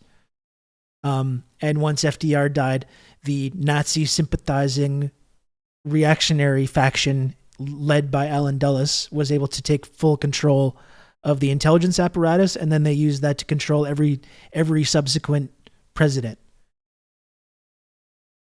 And when there was a president that came along that got out of line and fired Dulles, then it was, why don't we go for a nice little drive? Why don't we go for a nice little drive through Dallas, Mr. President, sir?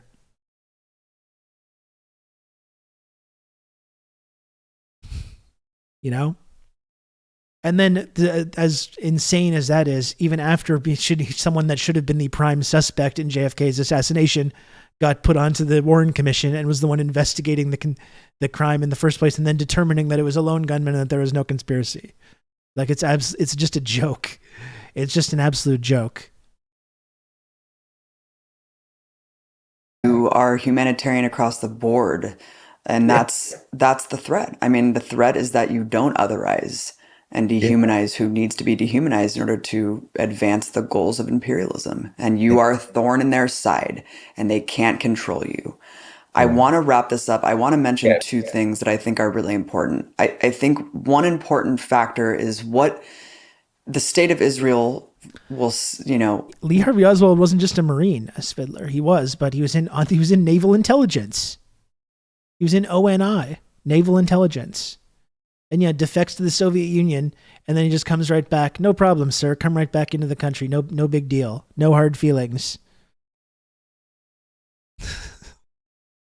It's just preposterous.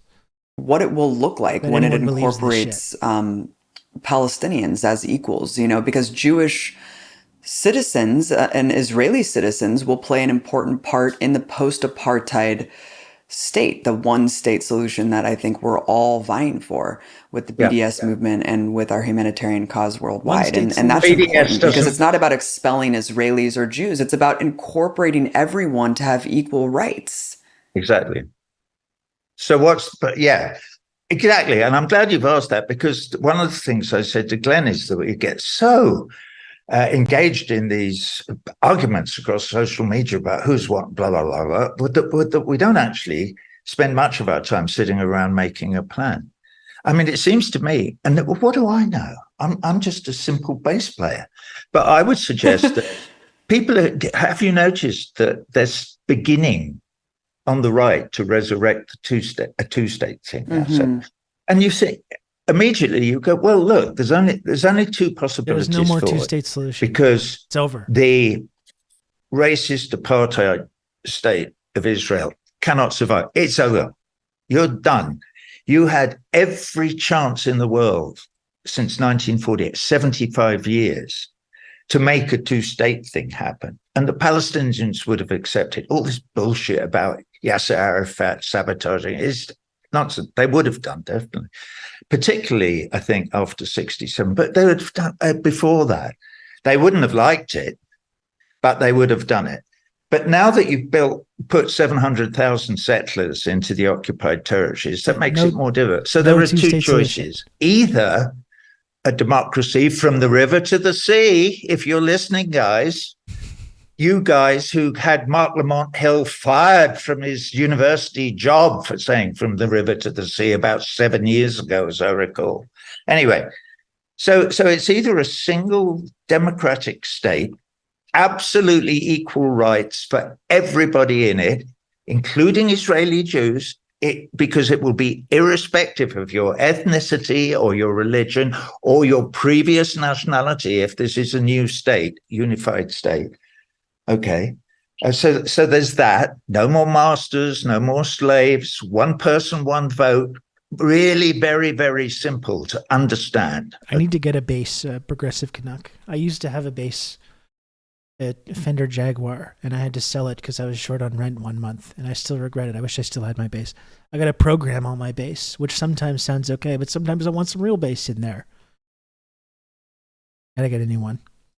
Okay, or a two-state solution, but in order to figure that out, and it has to be figured out quite quickly, you're going to have to figure out how to either those 700,000 Jews or Israelis, whether they're Jews or not, because a lot of them are actually Russians and they're not Jews. They pretended to be Jews so that they could get the money to emigrate to Israel. You were offered money to go and live there if you were a Jew because of the demographic, because they would do anything but have a democracy. The democracy idea is what scares them beyond. The now resigned director of the UN office in New York said that the two-state solution is an open joke within the UN. Everyone knows it's impossible and so as to publicly say it's the only solution. Well, and that's the thing that we can't accept from our political leadership here in the West anymore, right? Like, that's what even our progressive leaders do. That's what they've been trained like SEALs to say whenever this comes up. Just, I believe in a two-state solution. And like, that's the code word for just like, please stop asking me this question. But like, that's not enough anymore. It should be clear now that that's not enough anymore, even for our progressive leaders. Like, people have to be honest about this with themselves, and they have to be honest with us about it as well. So, but for a two-state solution, first you're going to have to figure out the borders. I don't know how you do that. It's not my job. It might be the pre-67 border. I've no idea. Yeah, another whatever. thought-terminating But cliche. it has to be equitable. So either that 700,000 have to go back into what will become Israel, and what will be Palestine, or 700,000 Palestine refugees have to go in what is now Israel. So there's sort of a bit of a balance, a bit of give and take, not master-slave. That ain't going to happen, because the world will not allow you to do it, Mr. Netanyahu, and all the other right-wing settler crazies. But one thing I noticed was that the police who represent these arseholes at the top of the government were beating up Orthodox Jews in the street because they subscribe to Judaism, which is a very loving, kind, fair, economical, caring about brothers and sisters. And the people on the caring side of the Jewish faith have moved forward. Many of them are great friends of mine. They don't live in that crazy any more than all the Christians that I know and love live in the world of the Christian fascist evangelical. Oh, Jesus is coming back and we're going to go to heaven. Everybody else will die in agony for a whole eternity. Ooh, thank you, Jesus. Fuck you. Sorry. So I don't know. I don't know how many states it'll be, but they're going to have to give shit up. Well, and Hamas's revised charter not only distinguishes between Zionism and Judaism, but they also make that distinction. They say we are willing to accept the two-state solution on the pre-1967 borders with Jerusalem as the capital. This is laid out. And if you look at Bernie Sanders, who's a abysmal failure, Bernie Sanders, who has crushed all illusion of any sort of change within the Democratic Party. What a disgrace to for how many days in, Roger, and he still hasn't called for a ceasefire. And this is what I wanted to end with, is just your opinion, looking at the landscape of the Democratic Party right now. Not one white Bernie, but congressperson has called for a ceasefire. You have this very tiny minority pains me to do daring to say the most obvious thing in the world: stop the bloodshed. Yeah. And it is so difficult. Everyone's bought out. I can understand why everyone is a joke, and everyone is Bolsheviks. enabling genocide. I mean, in a way, it's almost good that the illusion has completely fallen. I think this is the line in the sand. At least I see Gen Z out in the streets. I mean, I'm inspired. I'm also repulsed by the inaction and enabling of our government for this horrific genocide. I saw Fetterman is just like he just Tlaib loves genocide. bursting into tears in Congress yesterday. He loves being it. comforted by Ilhan Omar. And I was sitting in tears at my computer, my laptop, watching this. And then I saw the vote afterwards, which is like huge vote in favor of genocide in the Congress. Speaking of Bernie Sanders had some small value in terms of domestic policy. I don't know if you remember this, but 4 years ago, I think it was February 2019, I think maybe without even thinking, Bernie Sanders represented Guaido in Venezuela as the president of Venezuela, along with all the rest of them. Along with all the neocons, I think me especially, some of us had a blind spot about Bernie and his foreign policy he's stuff. obviously the real president of what? I know I did. I don't want to accuse anyone in the chat. Why did I ever listen to a single word this moron said? I tell you what it is. It's little USA. We used to talk about little Britain, and the people who clung to the idea of empire in England were called Little Englanders.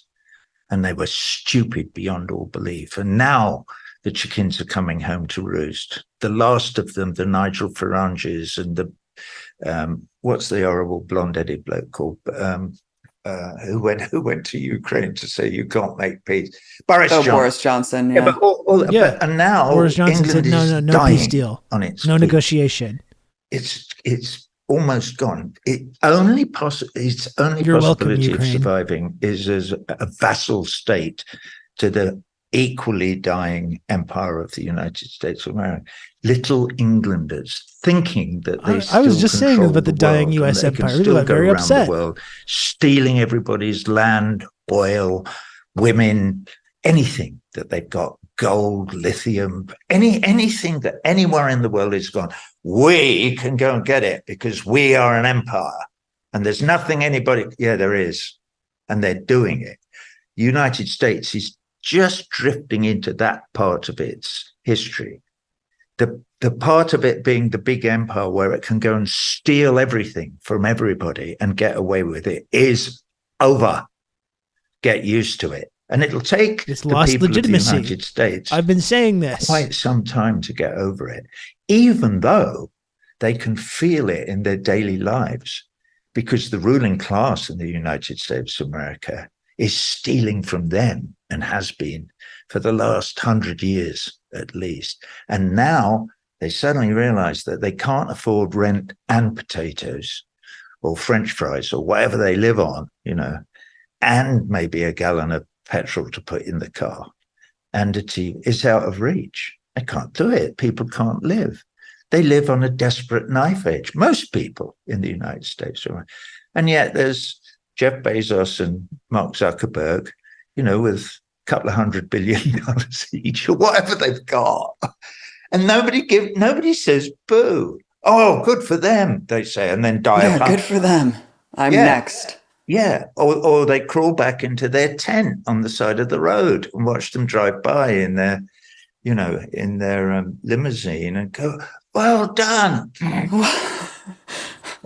I mean, it's not funny. But it's crazy because it's true. Yeah, it's We're true. living in the most topsy-turvy fucking dystopian hellscape, Roger. My friend Ahmed Abu Artema, the organizer of the Great March, his son was murdered. He's sitting in a hospital bed with second-degree burns. And he just texted me this morning. I said, Ahmed, what can we do? What can I do? He said, protest and try to lobby your government to stop this horrifying genocide. They're targeting the families. They're targeting the children.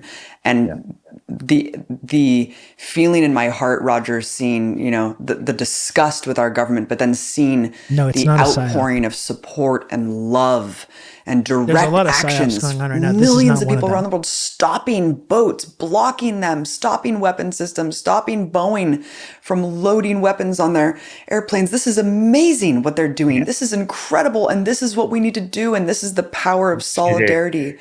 Yes, and it's a beautiful thing. And yes, it is. How's the reception when you're going all over the world and talking about this with your audiences? Do you think people get it? I think they do get it. And a lot of people thank me for it all the time. Why do you go to see a Roger Waters concert and you don't get it? And the Israeli lobby, AIPAC, want to kill me. Israel. They want me dead, definitely. They do. They would kill me if they thought they could get away with it. And they may find some crazed, lunatic. Lone Who gunman. knows? You never know. But yeah, I feel it. Well, I don't have to, because luckily I have this little laptop and I see the people all over the world standing up. And we recognize that it's Palestinians today, and yesterday it was people after Suharto in Indonesia, or it was East Timor, or it was in Ceylon, or it was there. So because the filthy blunder of stealing people's riches from them and killing anyone who decides that they don't want to have all their shit stolen from them is everywhere. It's been everywhere. We have been, not we, the Zuckerbergs and Bezoses and Bidens and Rishi Sunaks and Boris Johnsons and Tony Blairs and George W. Bushes have been plundering this small, beautiful planet that we call home under our eyes, stealing it from anybody that they think they can because they feel that they're stronger there. Absolutely remorselessly and without any feeling of regret or shame or anything. And it's disgusting.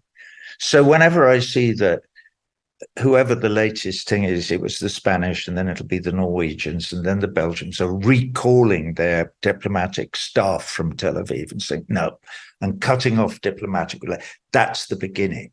The next will be us saying, I'm not going to sell you any more bulldozers if a Caterpillar ever did that or whatever. And then it'd be say, actually, we can't, in all conscience, sell you more aeroplanes or bombs or any of that. And you know what the final thing will be? we're going to look them in the eyes and say, you can't come to the Olympics. You are a pariah state, and the rest of the world hates what you're doing. Doesn't hate your people, doesn't hate Jews. It hates what Steely Dan you are Halen, doing fantastic as a state. username. It's been absolutely, completely wrong since 1948 when you started doing this to the Palestinian people. It's been wrong for 75 years, and it'll go on being completely wrong until we stop you. And you know how we are going to? We're not going to play football with you or let you be in sports, or come to our universities, or join in art or opera or this or that. No musician will come and play in Israel. There may be only a few of me at the moment, but we are a few. But it's not just me and Brian Eno. And, you know, this number is going to grow. Nobody will come. Everybody and his wife used to go and play in South Africa until the anti-apartheid movement started. And suddenly, after a while, it was a couple of diehards, you know, Elton John and Dionne Warwick, bless them. I don't mean bless them, really. Like I was talking about with Radiohead the other day, when Radiohead was playing in Tel Aviv and they got all this criticism for going there, I was contrasting with Roger Waters' experience, right? When he went to Israel and he got criticized and said like, oh, okay, well, what's going on with this? And engaged in self-criticism, whereas Tom York from Radiohead just like, no, fuck you. And he just, when they went and played anyways. It's going to be interesting to see if bands like Radiohead can continue to do that now. I don't know if they will. I think there is going to be a breaking point.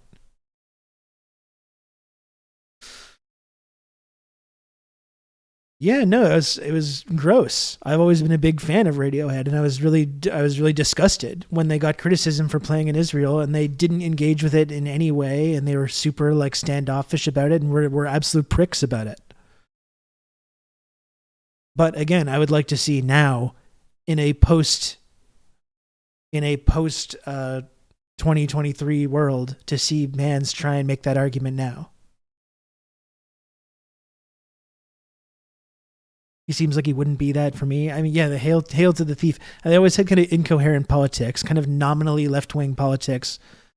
But yet again, another in the long list of examples of what no theory does to an MF, unfortunately. I'm saying he is a creep and a weirdo. What the hell are you doing there in Tel Aviv? That's what I'm saying, yes. I don't know. I love Radiohead, but I thought that was really gross. And I'm interested to see in the future if anyone tries to make that argument, what the reaction's going to be. He doesn't belong there. The karma police are going to get in his ass. They're just daft, you know. They can't understand it, so they're intellectually and emotionally impaired. And you have to understand that there are a few people like that. But thank goodness, most of the people. That whole thing that Matty Healy does, that's a whole bit. They do that at like every show. He starts talking about something controversial and then they cut him off. It's a whole thing that I guess they do on there. People in the world care about each other, and they care about not just their mum and dad and their children. They care about other people's children. They have the capacity to empathize with others. There are, I suspect, precious few people in the whole world who can look at what's being done by the Israelis to the people of Palestine, and specifically to the people of Gaza now, without gasping for breath and saying, nada más, not in my name. So we'll see. Our hearts are in Palestine, Roger. Our hearts are with our brothers and sisters in Gaza. Thank you so much for everything that you do. Despite the world being on your shoulders, the Israeli lobby breathing down your neck, you are a hero to so many. Thank you so much for taking the time, and good luck with the rest of your tour. So are you. Not at all. It's been a pleasure as always. See you in another few months. Great stuff. Great stuff. I'm going to link the video if you want to support Empire Files. Really looking forward to their new film, actually. And as I've said many times now over the years, this time, though, I mean it. Okay, I've been in touch with Abby Martin over the last couple of weeks. She will come on this program at some point. Every time I reach out to her, she's going through this major, big life stuff that makes it impossible. She's very kind. She's very nice, though, and was very nice when I reached out a couple weeks ago. She will be coming on this show. Okay?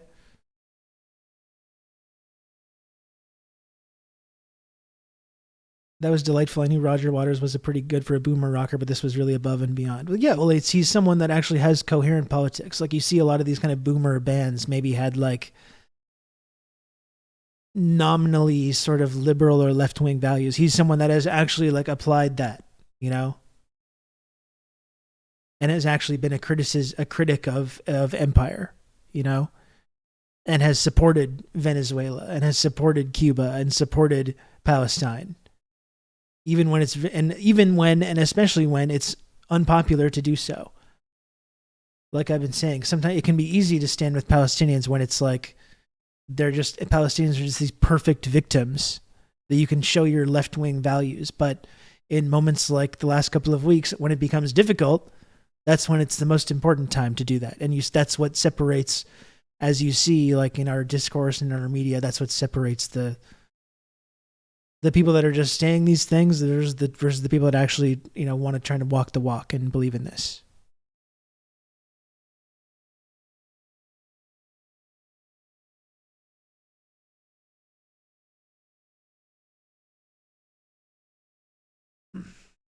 Anyway, that was really fantastic. That was really great stuff. I got to see if I can get Roger Waters interested in the Rousseau Institute for Western Destabilization, actually.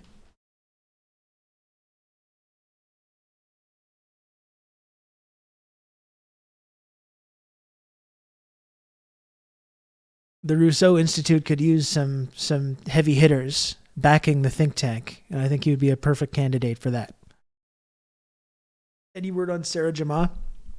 I'll reach out again tonight, actually. I'll reach out tonight. I haven't followed up with her. That's my fault. And on Friday, though, I will be talking to Justin Potter, who has been on the show before as well.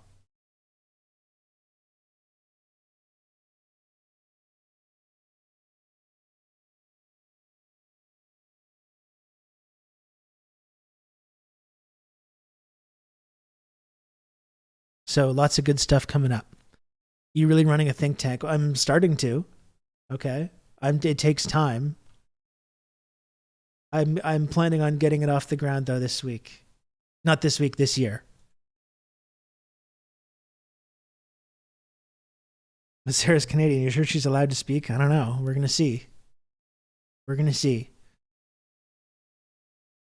You should complain to Ugopnik about mispronouncing your name in that video. Listen, I'm just happy to be included.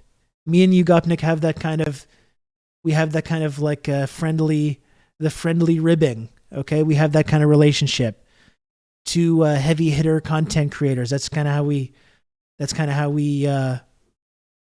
our whole thing that we have together. Okay.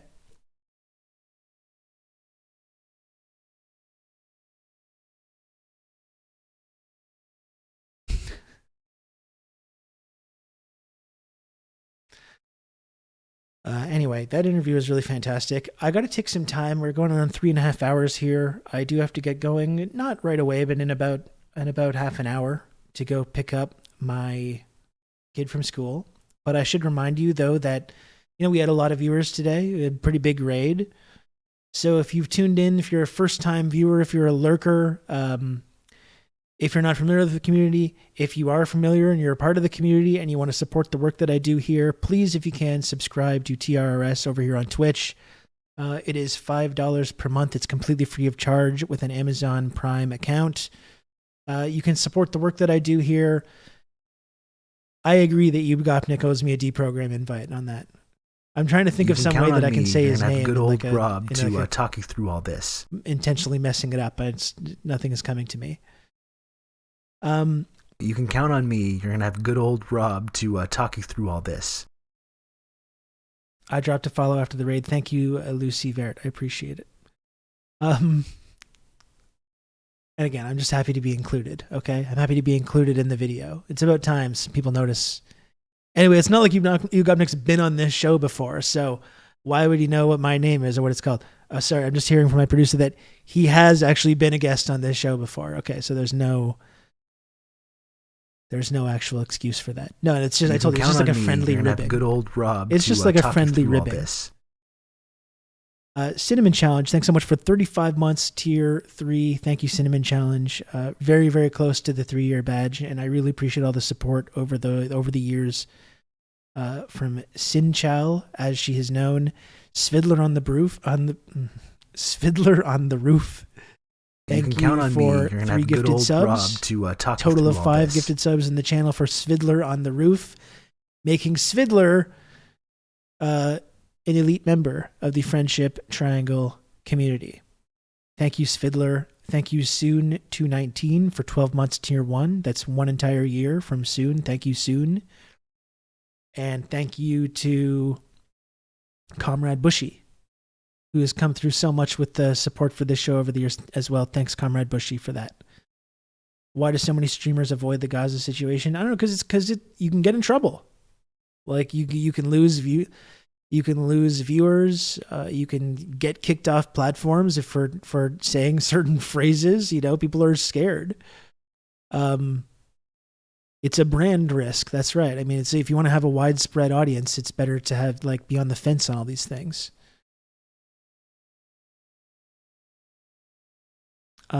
As you know, if you've been watching this show, though, these considerations don't enter into my thought process when it comes time to talking about Ukraine or Israel or anything else. Maybe it should, maybe it should. I should probably think about it more, but I'd probably be a lot more successful if I paid attention to the kind of things that I was saying and was careful about that. No, they never enter. No, they do not. Anyway, folks, so the only way that I'm able to continue doing this show us the book. The only way that I'm able to keep doing this show is if people subscribe to the program and if I try and hit the old sub goal every single day. Even if it's not true, it still sucks to get called an anti-Semite or Nazi for supporting Palestine too. Yeah, I mean, I had tweets on October 7th that went pretty viral, and I haven't looked into the replies or the quote tweets of them that much, but I can imagine there's some pretty fucking horrifying stuff in there. So the only way I'm able to continue doing this program, folks, every single day is if I hit the old sub goal. At the end of the day, if I make the little number at the bottom of the screen go up. So if you can, please subscribe. I'm 17 subs to go. A mere minor, measly 17 subs to go to get to the goal. And we have a possible hype train situation coming as well. So around 300 viewers at the moment should be no problem. Should be no problem for 17 brave heroes to step up and support the work that I do here on twitch.tv. You haven't gotten banned yet, so you must be doing something right. Sometimes I think somehow I have some kind of weird thing that's keeping me under the radar. I don't know. I don't totally understand how it's even happened. Here, drink this. Thank you for the 3 gifted subs. Very kind of you. Thank you, here, drink this. And oh my goodness, Dave, thank you so much for 2,000 friend coin. That's so kind of you. Thank you for that. It's the dad vibes. Yes, somehow I'm able to slide under the radar with all this stuff. I don't totally get it. With Ukraine, with everything else.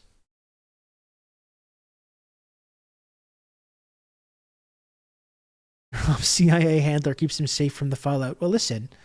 As it says at the bottom of the screen, if it was a psyop, I would tell you.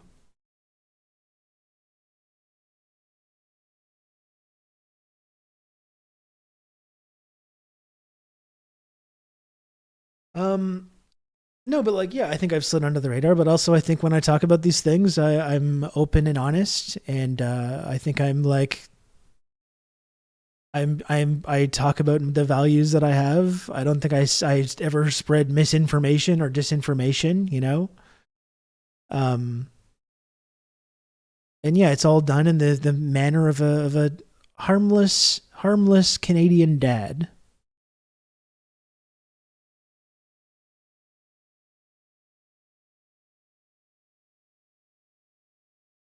Just because it was a psyop doesn't make the memories we shared any less real. Thank you, Svidler.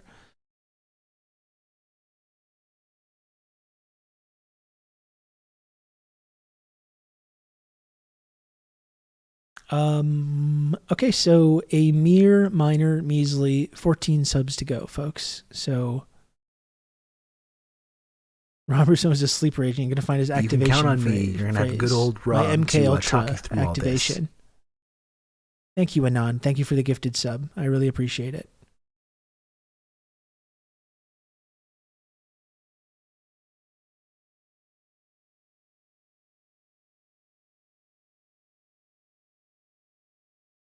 So only 13 subs to go. And as I said, folks, it's the only way that I'm able to continue doing this program each and every day.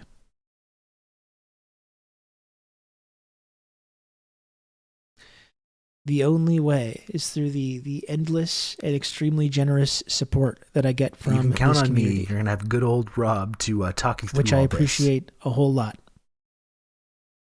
Thank you, Anon, for another gifted sub.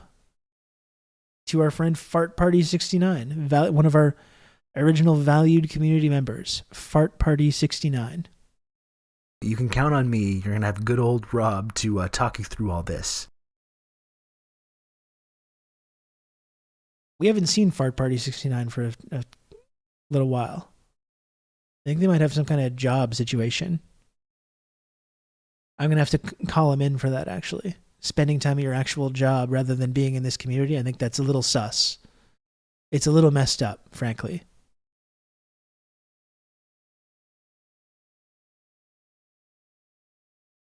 TRRS is a good gateway to the real leftist political commentary and destiny. Oh my god. Oh my god. Eigenbat, thanks for the gifted sub. Very kind of you, Eigenbat. Thank you. The hype train seems to be stuck. The hype, for some reason, it's not going past level 3. We got to get in and push DPRK style. You can count on me. You're gonna have good old Oh my Rob goodness, to Anon. talk you through all this. Thank you so much, Anon, for 5 gifted subs. Who knows if it's the same Anon or different people? We don't know. You can count on me. You're gonna have good old Rob to talk you through all this. Thank you so much, Anon. I really appreciate it. You can count on me. You're gonna have good old Rob to talk you through all this. And because it's Anon, it does every single individual. You can count on me. You're gonna have good old As we learned the Rob other day to, when someone talk you through all anonymously this. gifted 20 subs, and this happened 20 straight times in a row. You can count on me. You're gonna have good old Rob to talk you through all this.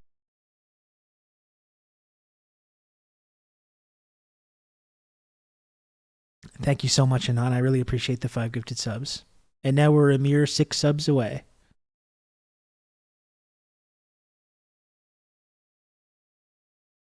We're a mere measly minor 6 subs away from the goal, folks. And thank you, Dave, for another fistful of friend coin. That's the Western movie that I'm writing and directing. And thank you, Crackety Kraken, for the single bit. The single bit. Thank you, Crackety Kraken.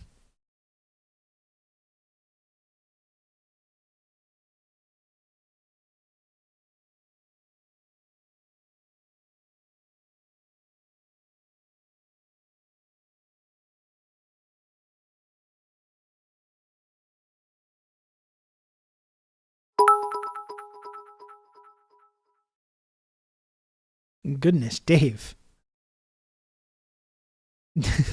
Dave, I don't totally understand your bit donation strategy. Gifted 2,000 5 minutes ago, and then 19, and then another 1,200. But I really appreciate the support.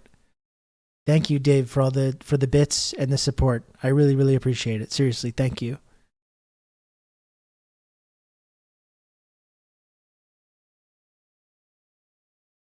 We simply use the computer to mark up the size of the account. And thank you, Why So Dankness, for the 420 friend coins. And thank you, Comrade Timmy, as well, for the 69 friend coin. That is, as you know, the sex number. That's the sex number.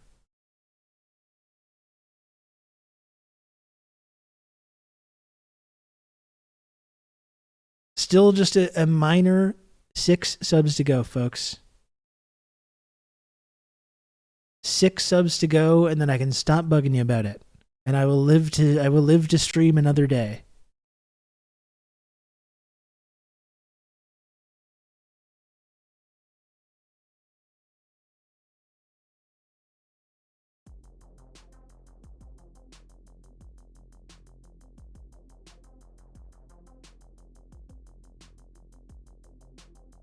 I have playlists named after all those movies, but for my Star Wars gunslinger.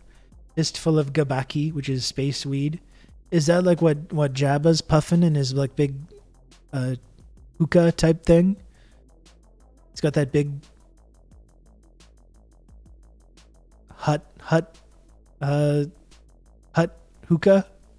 Do you call it? I don't know.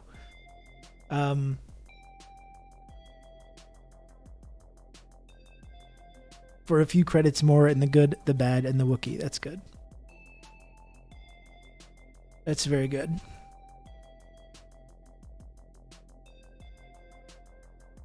I'm trying to remember what creature Jabba is. Is he just a hut?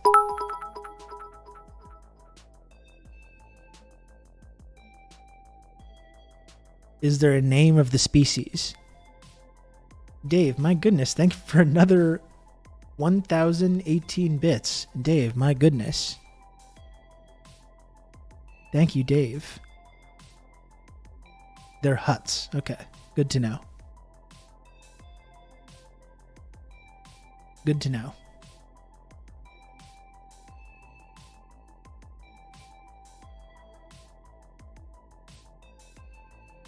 You can count on me. You're going to have good old Rob to talk you through all this. Ben, thank you so much, Ben, for the 3 gifted subs. I really appreciate that, Ben. Thank you.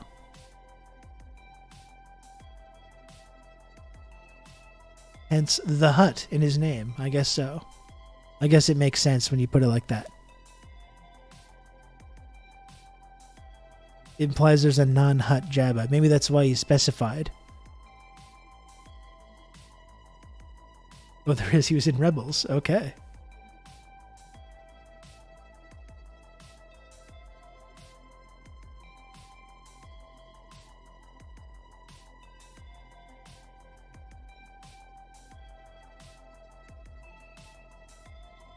Very cool.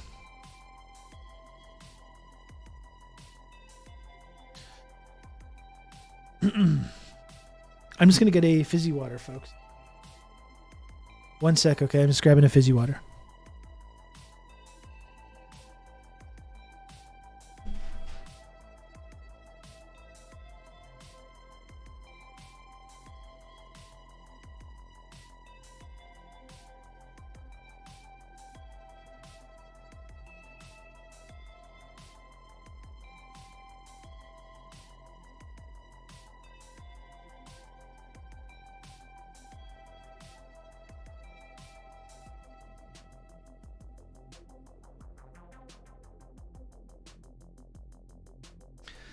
Just cracked one the second you said that. Nice. What are you working with there, Ground Level News?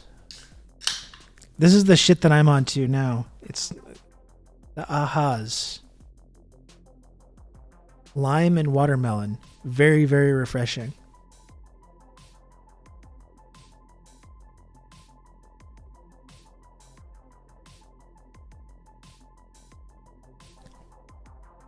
Fantastic.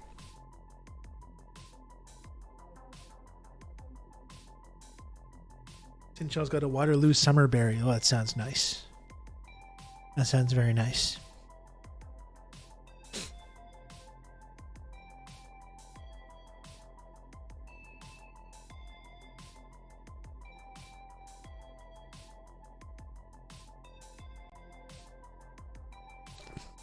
Blackberry bubbly, not my favorite work, has them for free. Nothing wrong with that. Nothing wrong with that at all.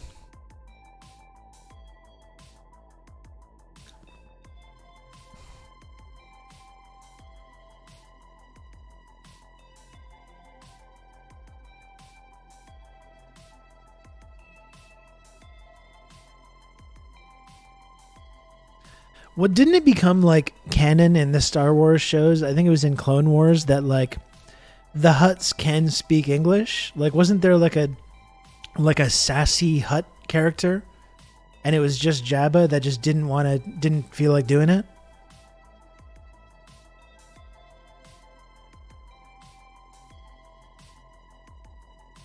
Zero. You're totally caught up on all the canon stuff, Lodade.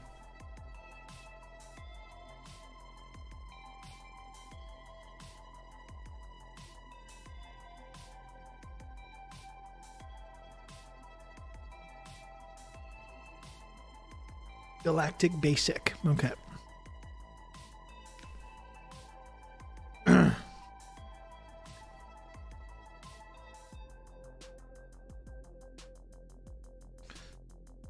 I'm way out of the loop.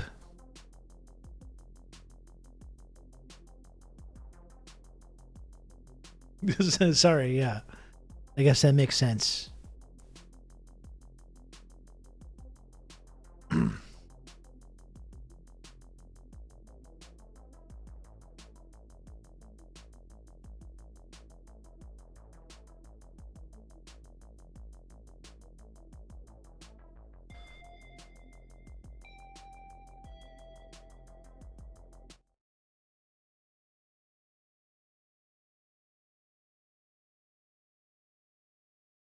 Committee, no justice.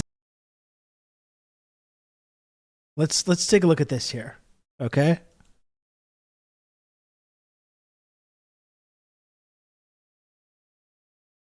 Basically a one-man Gen Z leftist CNN at this point, or the many different stripes of leftists from Mike from PA, the SURFs, Central Committee, No Justice MTG, Rob Ross at TRRS.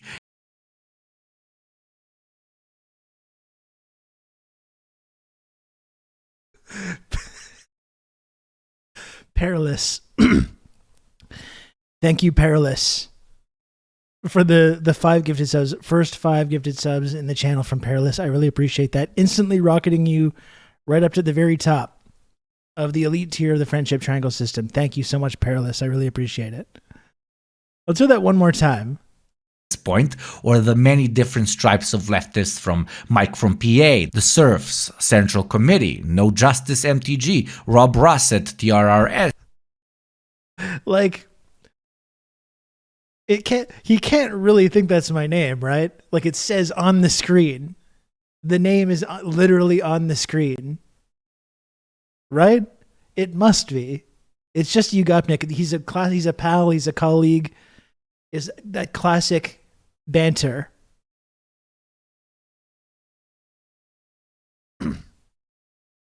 I hear Rob Russ at TRRS. I guess that could be it too. That's still not my name. He also mentioned Central Committee and Mike from PA as if it's 2 separate people. That's true. Yeah, I didn't notice that.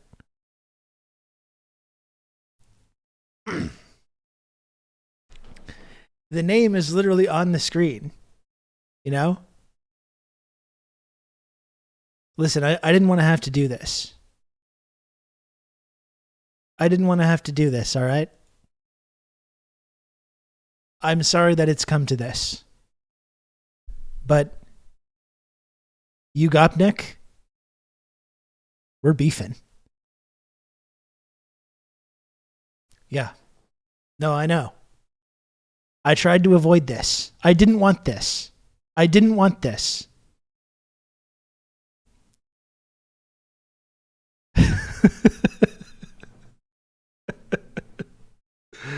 I didn't want this, all right? I've been forced. I've been forced to engage into it, to get involved in a beef now.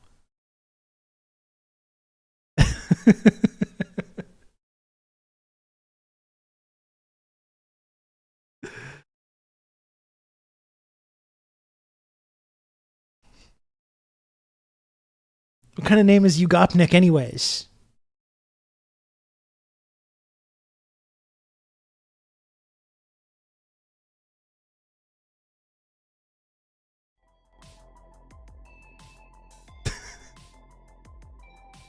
Everyone has a plan until Rob beefs with you, then it's over. It does sound kind of dope, damn it.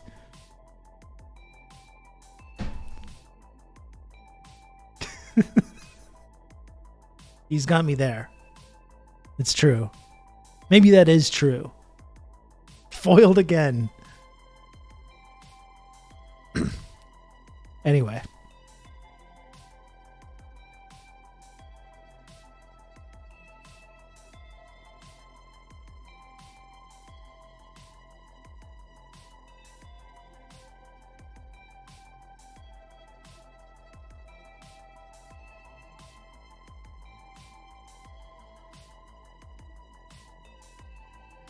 I didn't choose the beef life, okay? The beef chose me.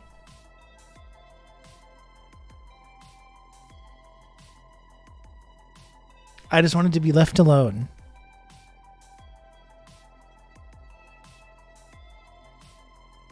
I'm forced to enter into these beefs. Beef served with russet potatoes. Let's do that one more time. Central Committee, No Justice MTG, Rob Russ at TRRS. But no, it's not. It's not Rob Russ at TRS. It's Rob Russet. MTG, Rob Russ at TRRS.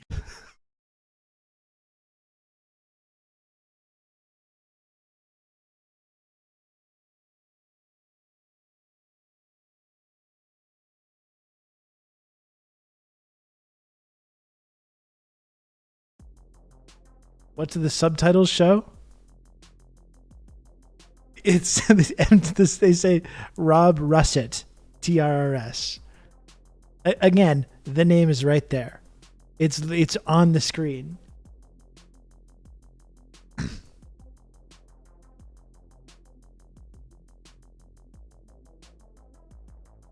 I think we're just doing a friendly back and forth banter. I think this is banter. We're just doing banter. I have to decide on where I'm going with this. Is it banter or are we beefing? I don't know. I'm gonna have to sleep on it.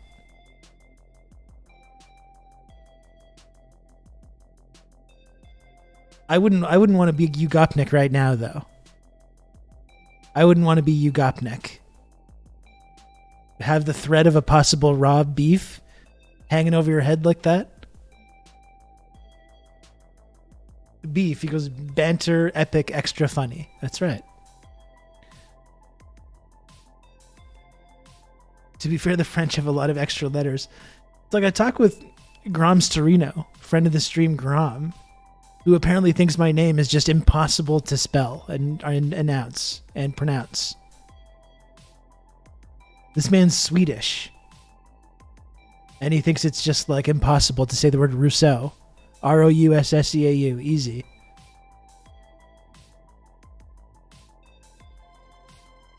Leave him guessing if he has beef or banter. That's right. Then you never know. You never know. I can be right in your face. We can be beefing at a moment's notice. Even when you think you're safe. You think we're just doing friendly banter with one another.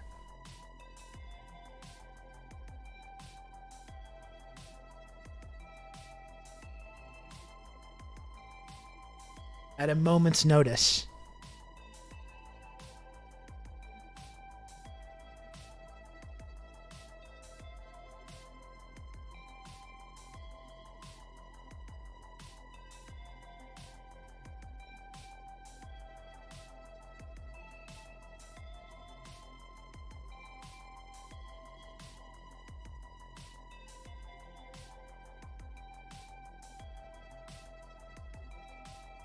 As a fellow Scandinavian, I can explain Grom Storino's problem spelling your name. France is south of the tomato-potato line, while Scandinavia is north of it. I guess so.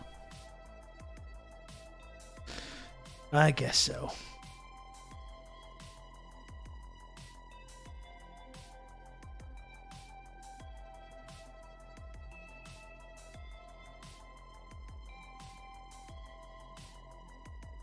Who am I raiding here? Does anyone have any raid recommends? The banter beef ambiguity strategy. Exactly. It's how you keep you on your toes. Or am I keeping you on your toes, or am I letting you are you putting your guard down? I don't know.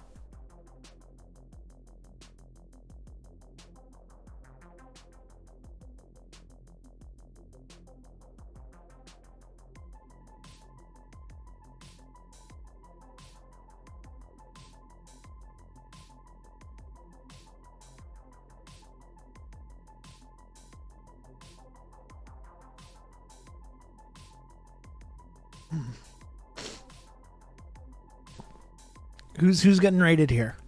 Who is it?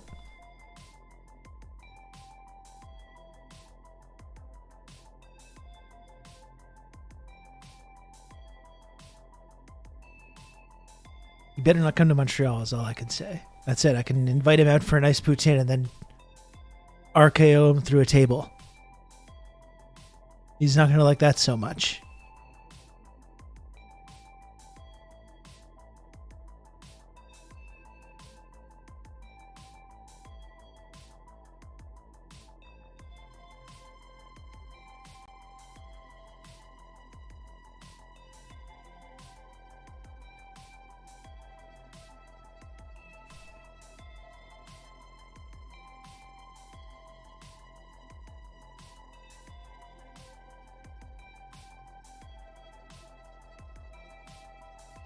I guess I'll rate it. Sometimes, like I said, I need to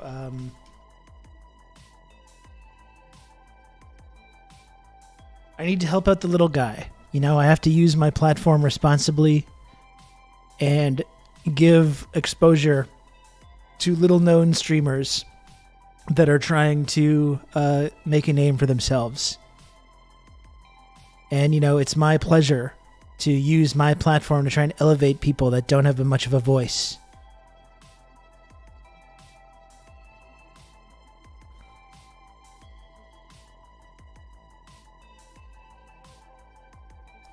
So that's what I'm going to do.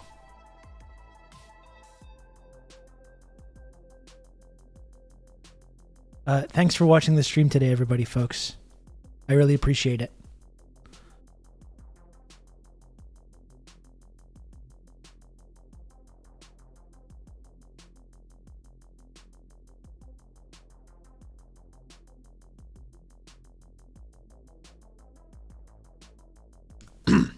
I will be back tomorrow. If you just joined the community for the first time today, I do this stream every single day from noon Eastern to around 4 Eastern. Eastern Standard Time. That's 1 a.m. to 5 a.m. at Pyongyang time. If we're keeping Pyongyang time. So I hope you'll be back tomorrow. Until then, take care. I'll see you soon. Goodbye.